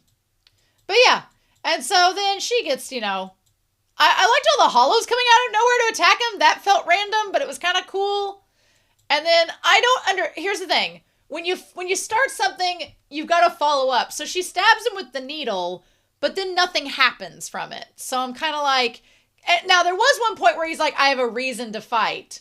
And he's like, I have a reason to fight, which we all as the audience are like, okay, yes, you're trying to be this betrayer, but we know you're actually on the side of Ichigo and the others. You're just doing this for reasons. So explain that, which he's not going to until probably the climax of the entire arc. And then we'll be like, what? Uryu was actually on our side the whole time? Of course. But when she stabs him with the needle, it just doesn't go anywhere.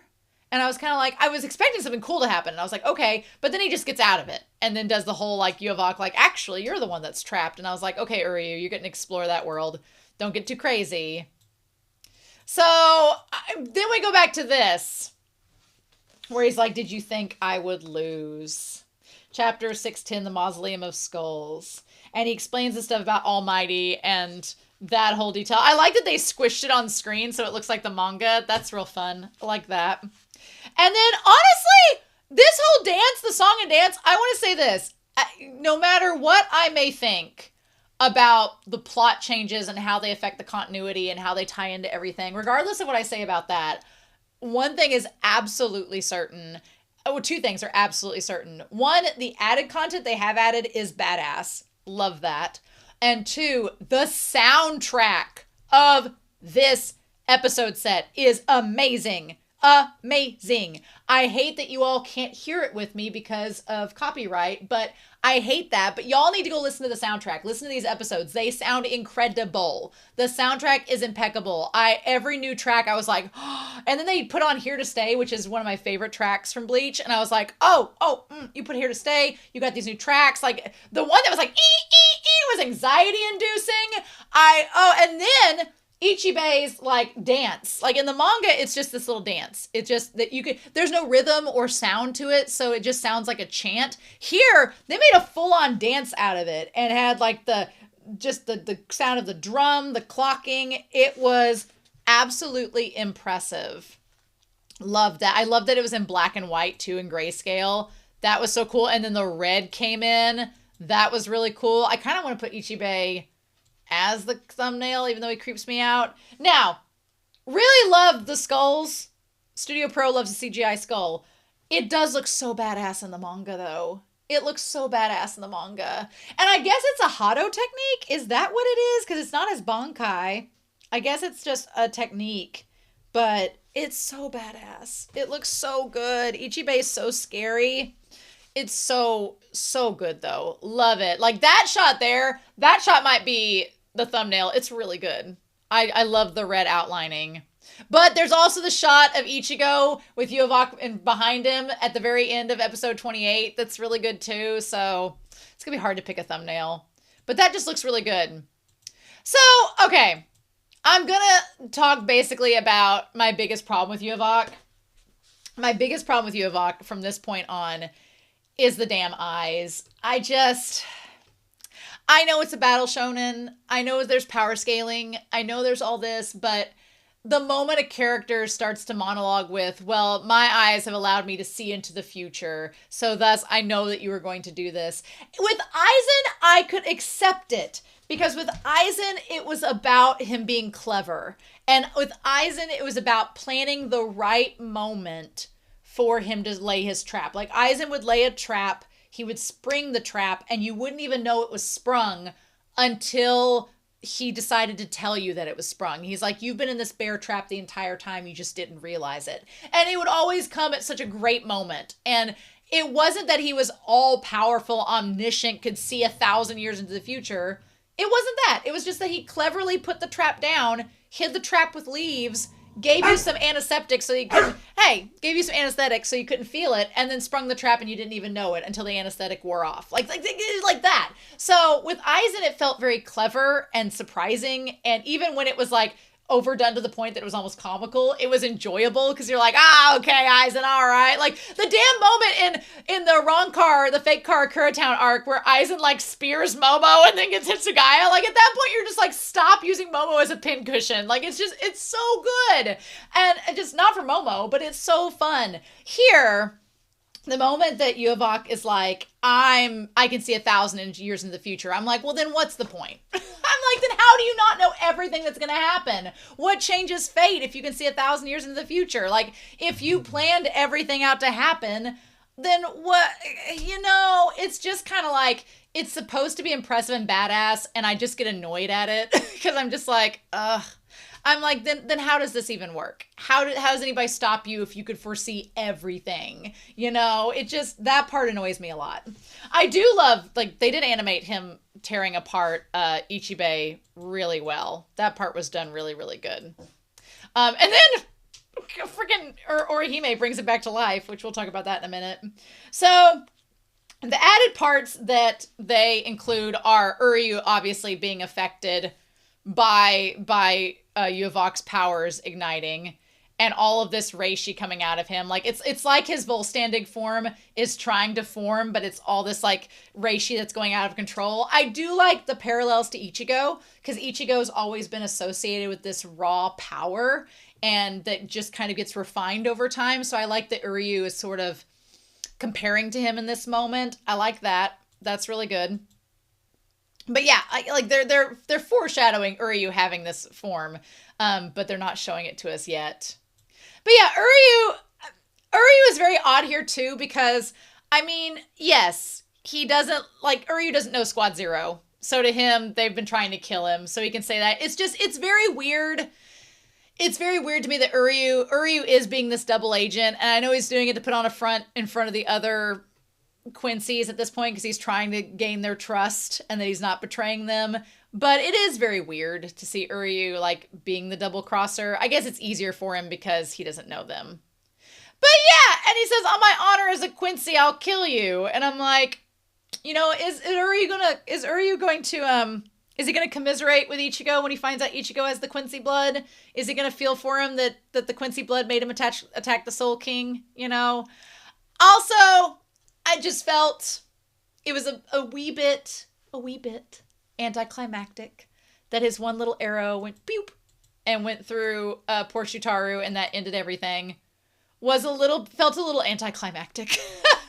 But it was fine. It's fine. It was all the extra content. We had to get out of it somehow. I wanted to know how we were going to do it, and there was your answer. Ukitake, we don't know where Asane is, but apparently there's too many people, and since Unohana's done, Ukitake just has to, in his frail state where he's also doing 1,000 other things, also be like the new head medic. So there's that, my dude. But yeah, so I'm curious to know what they're going to do with Uryu gaining like one of Yhwbach's eyes. I'm curious what they're going to do with this. He's trying to protect his eyes. That's why he's using the blood vein. But I'm curious what they're going to do with him. And they're clearly saving him for something else. Because yeah, he seems like he has all this power that he's storing. And then the Bankai ends and Haschfeldt's like, what you been doing? Haschfeldt's like, I'm watching you. I'm excited to see. I know that Haschfeldt has a thing against Uryu, and that's going to come out later. So we're going to see where that goes. But in any case, so they all get out. And then Yhwbach's like, you died 3 steps short, as were predicted. But here's the thing. Now they're all out of the Bankai, and they're all with him.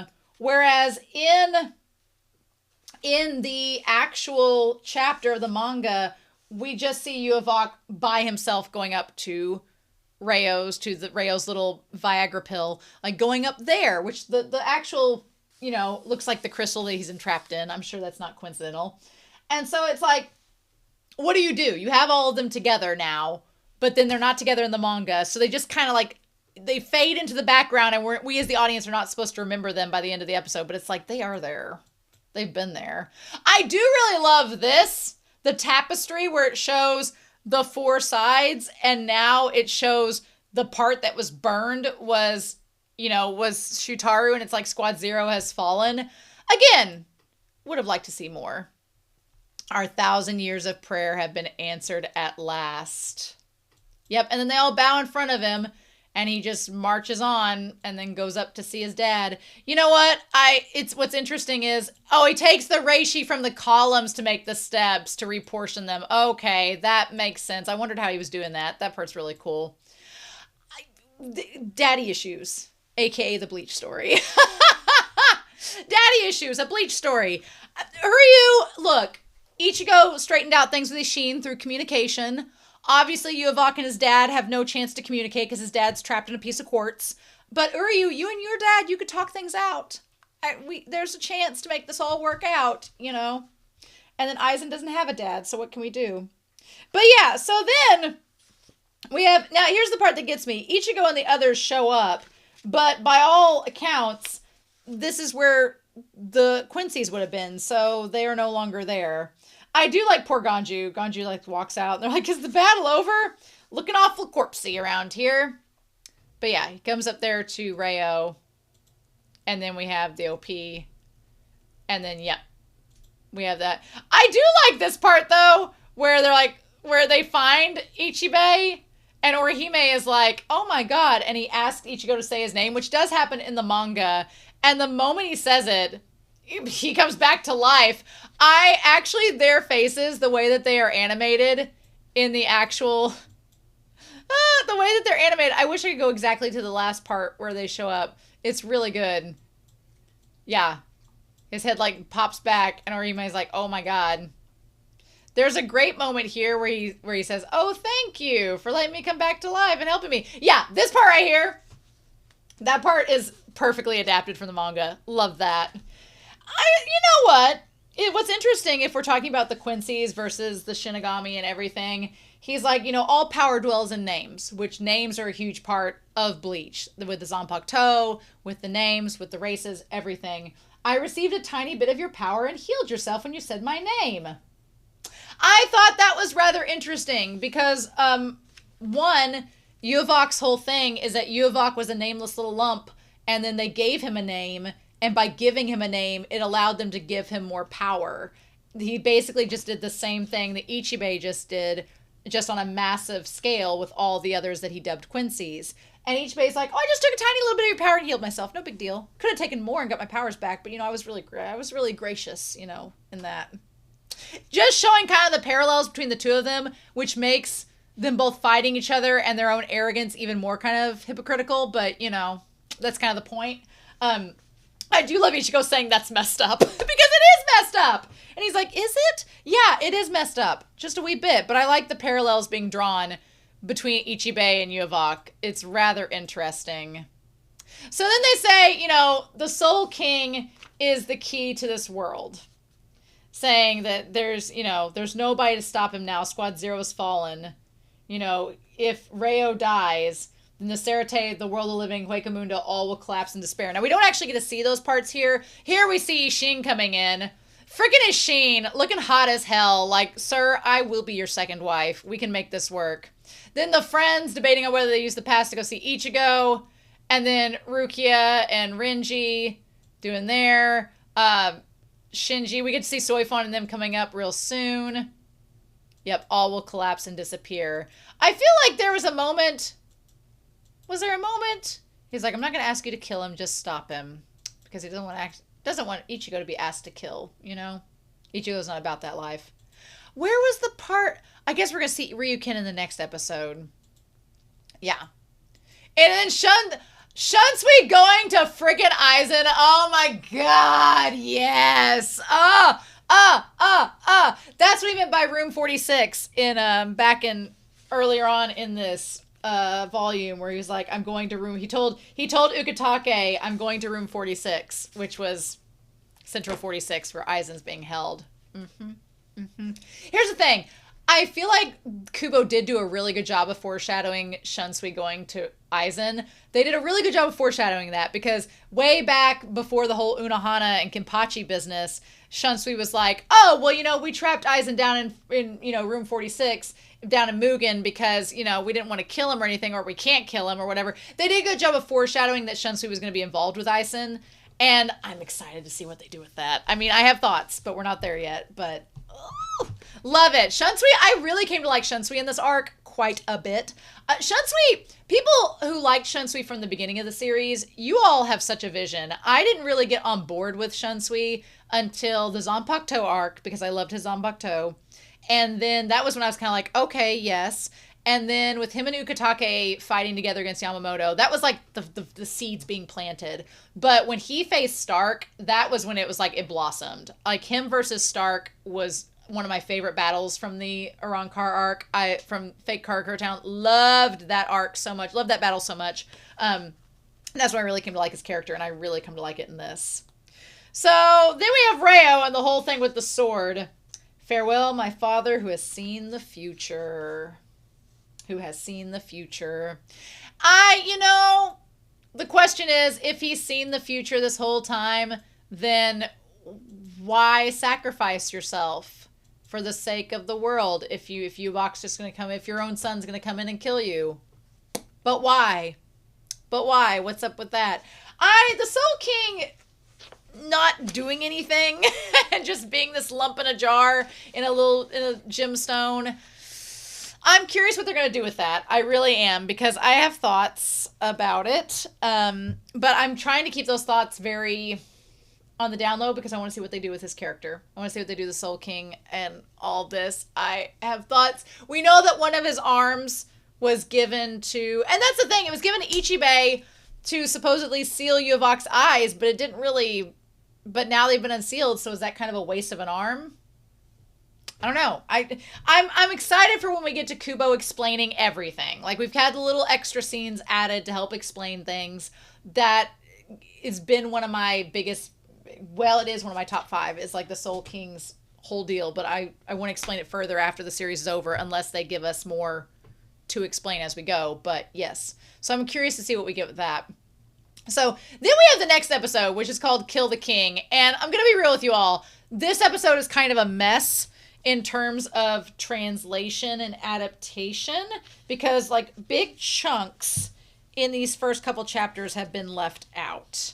And so I'm going to try to show you all where chapter 614 is where we leave off. Like, this is the part that's being adapted in episode 28, but it's not all being adapted. That's where the problem is. So we start out, how dare they give us Ukitake looking gleeful? How dare they? How dare you, Kubo? Screw you. So we have chapters 612 Dirty, 613 The Ordinary Peace, and 614 Kill the King. Those 3 chapters are adapted somewhat in this episode, but not all. There's major chunks that are omitted, and I don't want to talk about them yet because I think that in the next episode set, they're going to get addressed. I think they're going to backtrack, because you'll notice I have like these pages that are earmarked because I'm a monster. These pages that are earmarked are like the chunks that are left out. I think that what they're going to do is take the chunks that were left, that were like, it's one plot line together between chapters 612 and 614, and they're just going to put it all together and put it in the next episode set. And I'm like, I'm fine with that. I think that pacing wise will work better, especially because they add a lot of content in this episode of Ichigo and Yhwbach fighting. And I'm like, okay, that makes sense. That makes a lot of sense. So in any case, Askin is on the cover. I don't remember how Askin gets involved in this volume, but he's on the cover. Look at him. I love him. I love Askin so much. He's probably one of my favorite Quincy's. He's like if Stark was more peppy. Stark was like Deskin on an Ambien. Like, Stark was just so done. He was just like, oh God, I don't want to fight at all. Deskin's like, I mean, I could fight. I don't want to, but I will. Stark was just like, oh, I don't want to at all. So in any case, we start out with chapter 612 with, there were guards, by the way. There were guards for the Soul King. That's something that is left out of the anime adaptation that I wish they would have included is the fact that there were guards, but we don't get that. They all did. They all did. And Yhwbach, I see they show Yhwbach slowly walking towards the Soul King. They just kind of skip all that and get straight to the punchline of him coming through saying that I will bring an end to your endless humiliation. Perhaps you already foresaw this very day. And he stabs through him. He's like, goodbye, Reo, my father. Which, I don't know. One who has seen the future. If you've been using these eyes and you know how this works, then then you know how this power works, Yhwbach. So why would your father who have foresaw this future be okay with it? Why? We're going to get into that. But instead, we start out the episode with this added scene. The one who's seen the future. And we start out, there are some added things. Again, I'm really curious. We have this kaleidoscope of eyes, which is interesting. I feel like it's tied to the sword that Nane has. I'm going to be curious to see where that goes. And we see young Yhwbach that looks like young Getsuga Tensho in this river. And then we see who he's looking. He's looking at someone with a sword. So there's like a sword over there, sticking it in the water. We don't get to see who that is. Is that the Soul King? We don't get to see up close. They're sticking it in the water. And then we see that he's older. So we get to see that. And then, okay, whoever's holding it, it looks like a big spike. Like a sword that's a spike. I don't feel like we've seen that sword before, so I don't know. But they're holding it up, like, and then there's these three currents. So it's like, if that is the Soul King, there's the three worlds, which are the Soul Society, Hueco Mundo, and the real world. And that he's creating those three worlds. I think it's interesting that you see three forms of Yhwbach and the three worlds. You see like young Yhwbach, teenage Yhwbach, like younger 20s age, Ichigo age Yhwbach, and then older Yhwbach. The three of them to go alongside that, which is interesting. And then he gets washed away with the three worlds and carried down. So I don't know. I don't know what that does. And then it shows him getting rapidly younger and made into this baby that then is tied to something. And then there's the Soul King. So it feels as if, okay, the Soul King created the three worlds. There's the sword is the linchpin, making the three worlds. And then he sacrificed his arms and legs to create that. And there's the sword falling with it.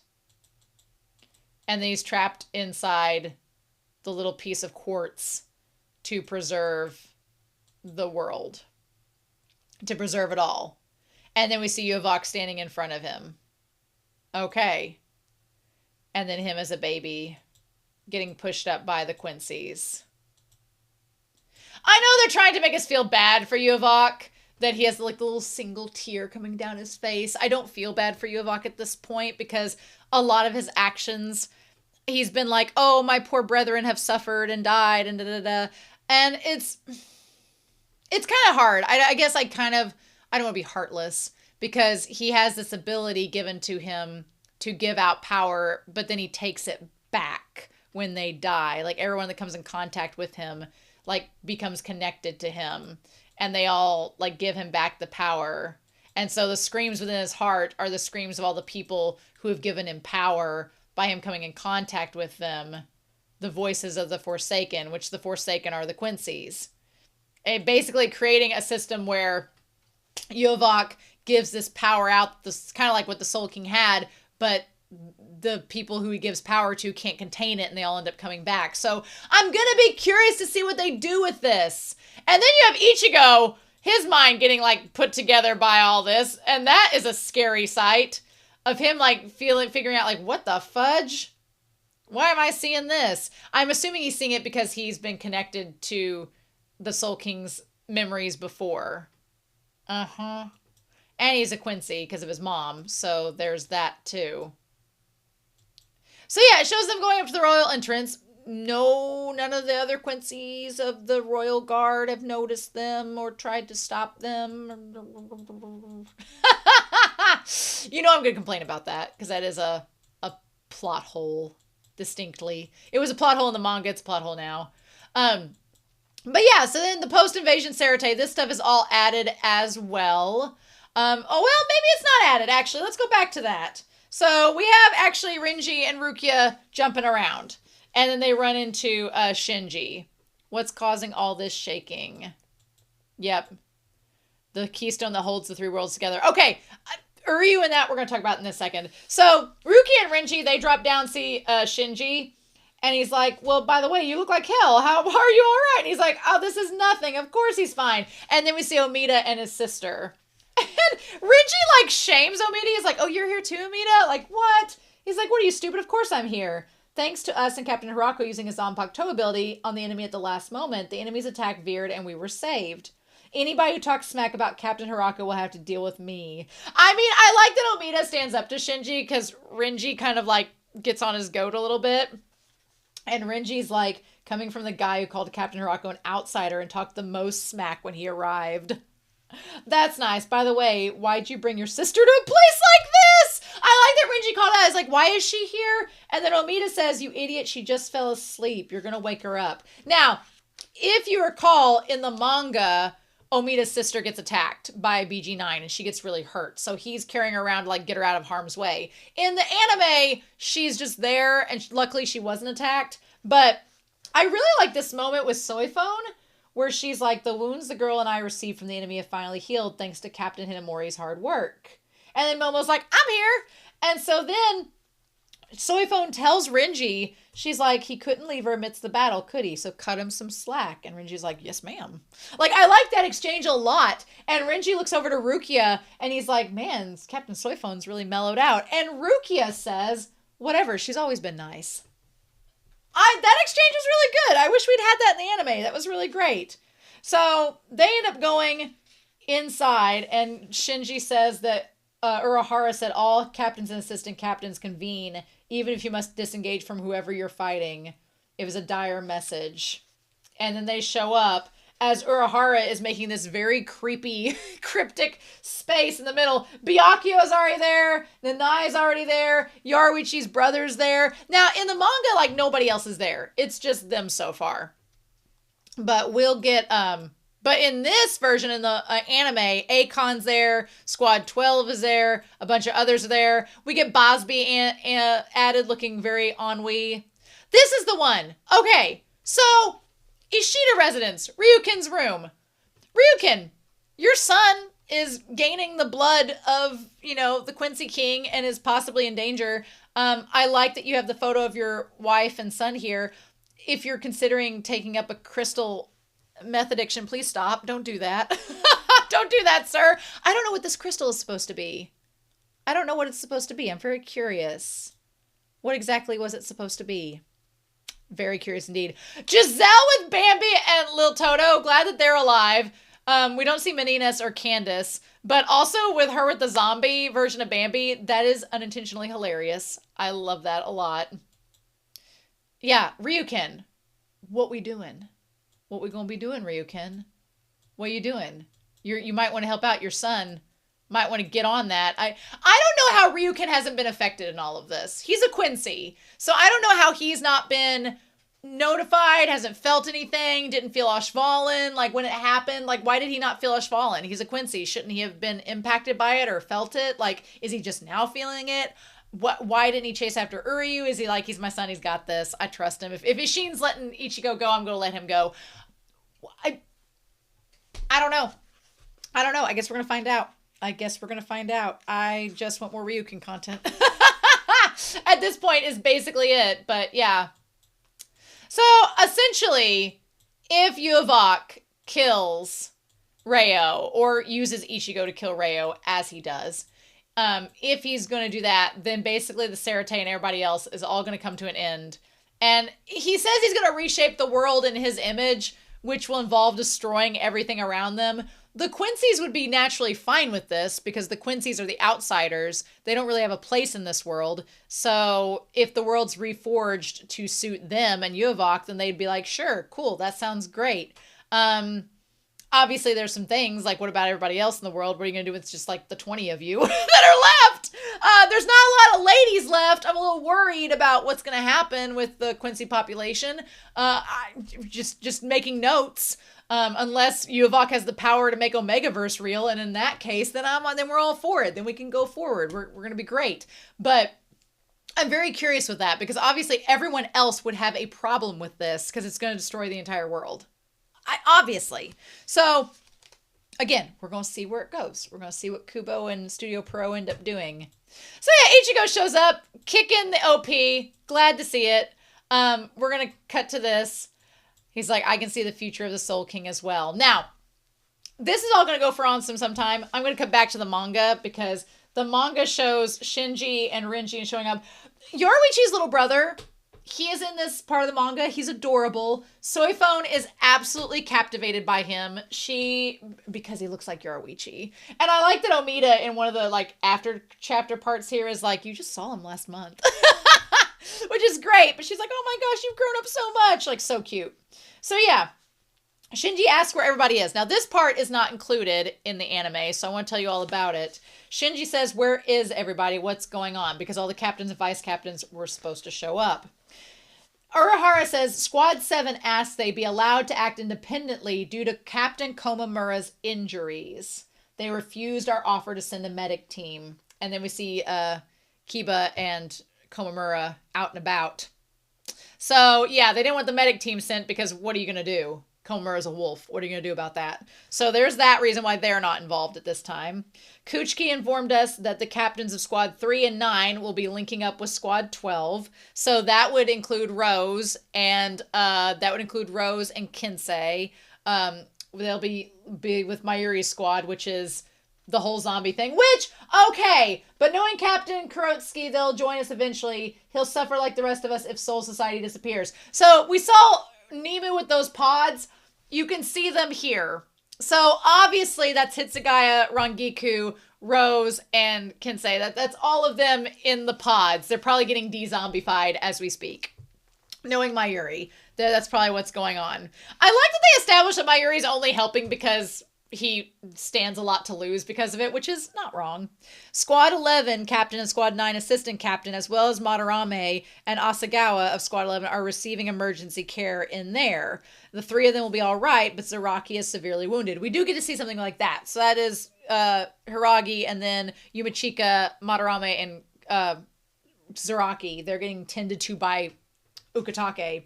Squad 1 has some business at Central 46, which is Shunsui seeing Aizen, but we haven't been able to reach Captain and Assistant Captain of Squad 10 because they're with Mayuri. Hitsugai and Rangiku is. The one thing he doesn't mention is Ukitake. Says nothing about Squad 13, conveniently, in the manga, because Ukitake is going to have a big part to play coming up very soon.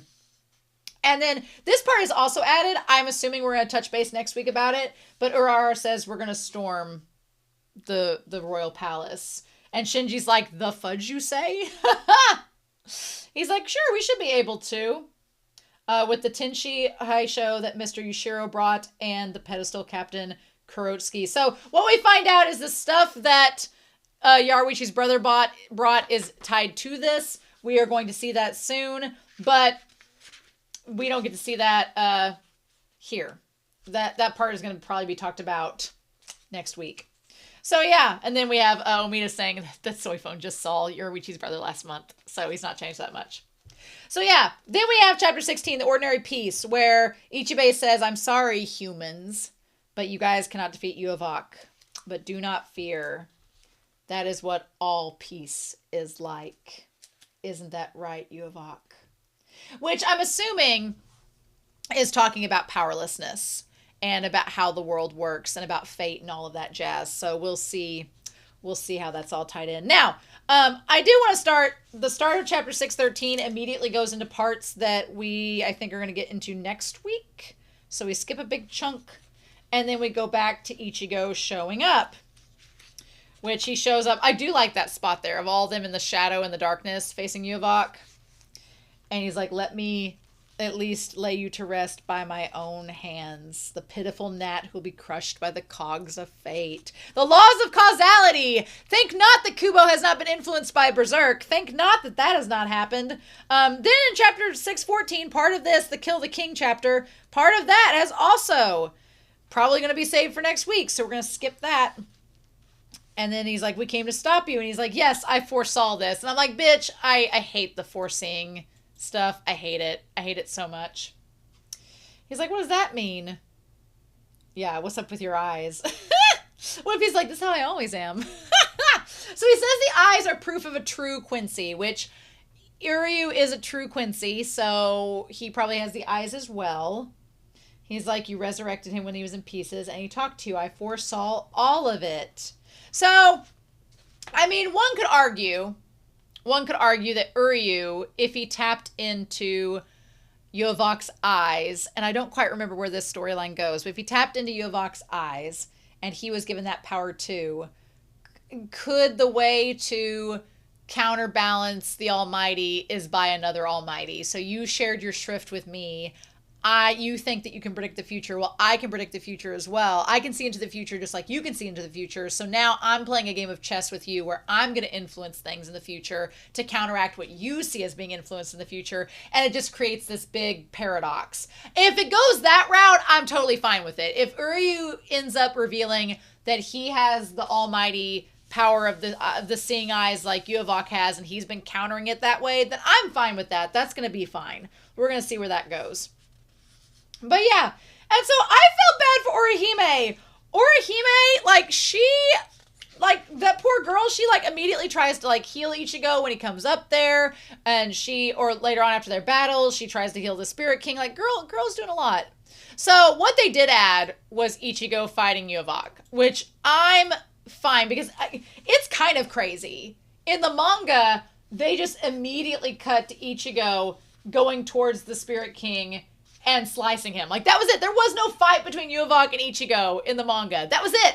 That's crazy. Insane. What? That doesn't happen at all in this, which is so wild.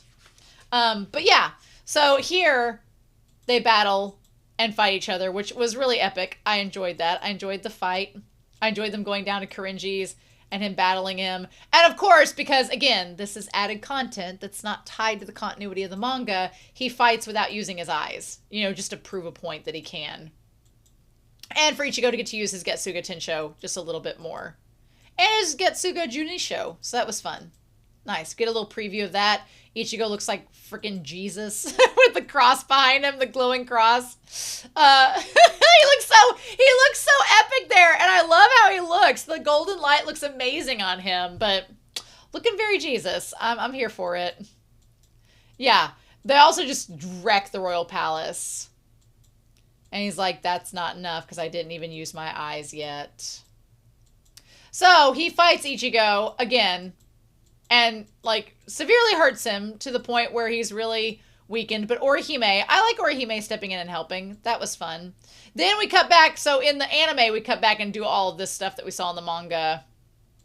We get to see all of that, So we do have this added scene here with Yhwbach where he says, you must have seen it well, the eternal world that once existed and the darkness that threatened it. So there is this concept that there was this eternal world where everything was put together as one, and there was a darkness that developed to threaten the eternal world. And so even someone with the power to overturn the world was being used to bring stability. So the way that we see it in there, it feels as if Yhwbach is saying that the Shinigami and others, basically the Soul King, decided to sacrifice his limbs to bring balance to the other worlds by separating them and balancing them all out. But in his mind, that means he's being used.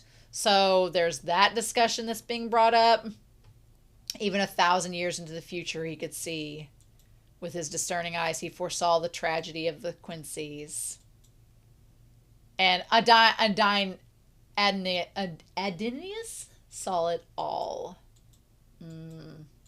He saw it, and he still chose to abandon the Quincy's. There is a lot in that statement. There is a lot to unpack in that statement, because it's so Yhwbach was mad that he basically was given this life, and his life has been nothing but taking from others and ruining their lives.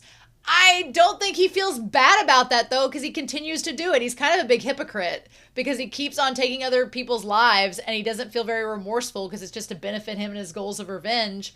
But then he's like, well, my father saw into the future and saw I was going to like lead our people into this big battle and get killed, and he didn't do anything. And it's like, but you kind of had free will to do that yourselves. You chose to go to battle. You didn't have to do that.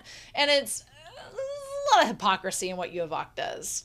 There's a lot of hypocrisy there. He's blaming the Soul King for sacrificing himself and not doing anything. And it's like, well, there's probably more to it than that. So yeah, he's like, I'll kill my father and create a new world. And it's like, well, but how does that work? Have you thought this through?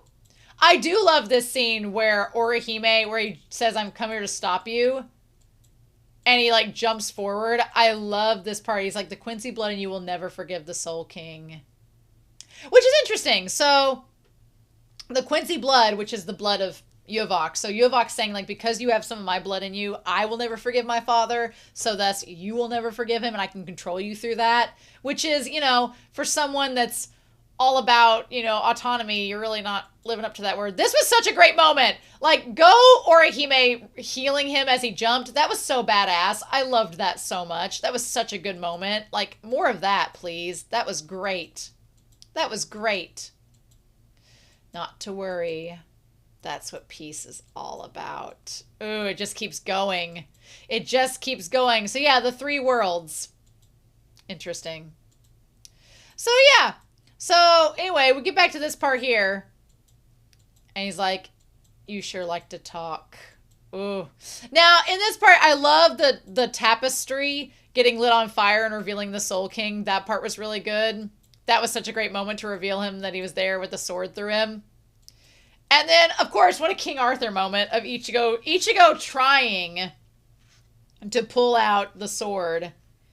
And he's like, pull that sword out and bring down the Soul Society with your own hands. And yeah. And then him getting controlled by Yhwbach. Now, the anime made it a lot more epic. In the manga, it just happens. And Ichigo's like, ugh. He's like, together we shall see the end of the Soul Society. And that's it. And that's all we get from the manga for right now until we go back and we see next week. But yeah, they add a little bit more to this in the actual episode of him slashing it, which is pretty damn, like, Orihime has had to witness a lot this episode. She's had to see a decapitated person. She's had to see somebody chopped in half. She's had to, like, she got to heal Ichigo and saw him hurt. Like, our girl's seen a lot, and Chad has just stood there. At least Yoruichi set up some stuff. And Ganju, we're not expecting Ganju to do anything. It's fine. That's a shot, though. The Soul King's just there like, hey, look, I'm used to it. He's like, I've had a lot of other limbs chopped off. I get it. I get it, bro. This was such a really good...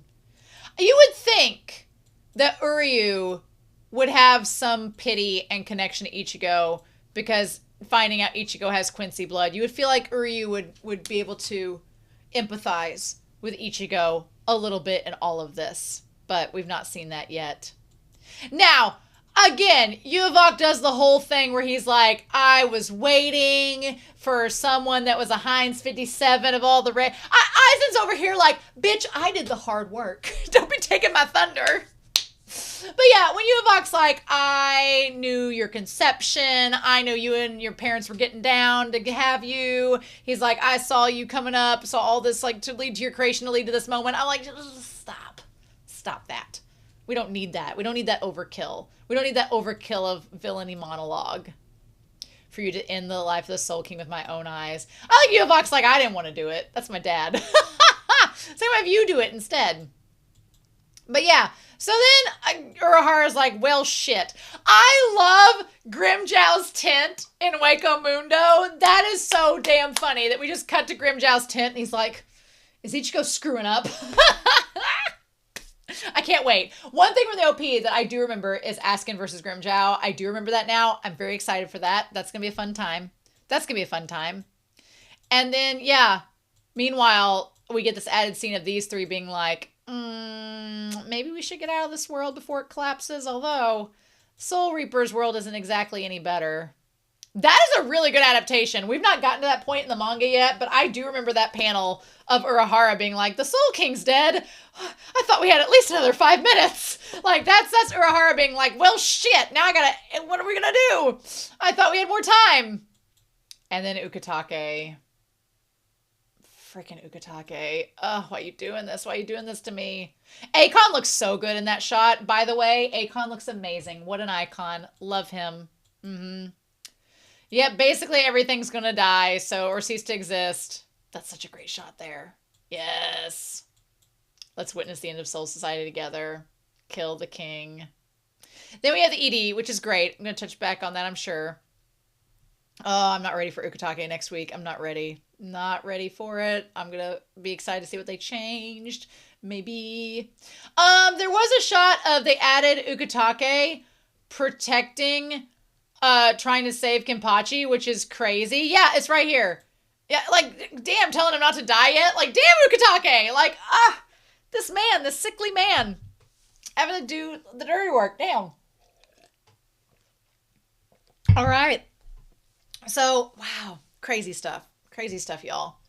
Anyway, I am pretty excited to see what we get next week. I've talked for an hour about these episodes. But I am really excited. The added stuff that they've done has been really nice. I want them to make sure they stick the landing on everything in continuity-wise, which is hard in Bleach because Kubo had some issues in this last 2 arcs, so I'm excited to see it come together. But with that being said, we're getting into some things next week that I'm curious to see how they handle. So we'll be looking at episodes 30 and 31 next week, so that'll be fun. So anyway, I'm excited to hear your thoughts down below. Please don't spoil what they've changed or added. I will see it. We will talk about it. It'll be great. I fully reserve the right to change my opinions as we go. But in any case, I hope you all have a wonderful week. Please stay safe. Take care. And yeah, I'll be back very soon with more Bleach 1000 Year Blood War arc. And I'll see you then. Bye.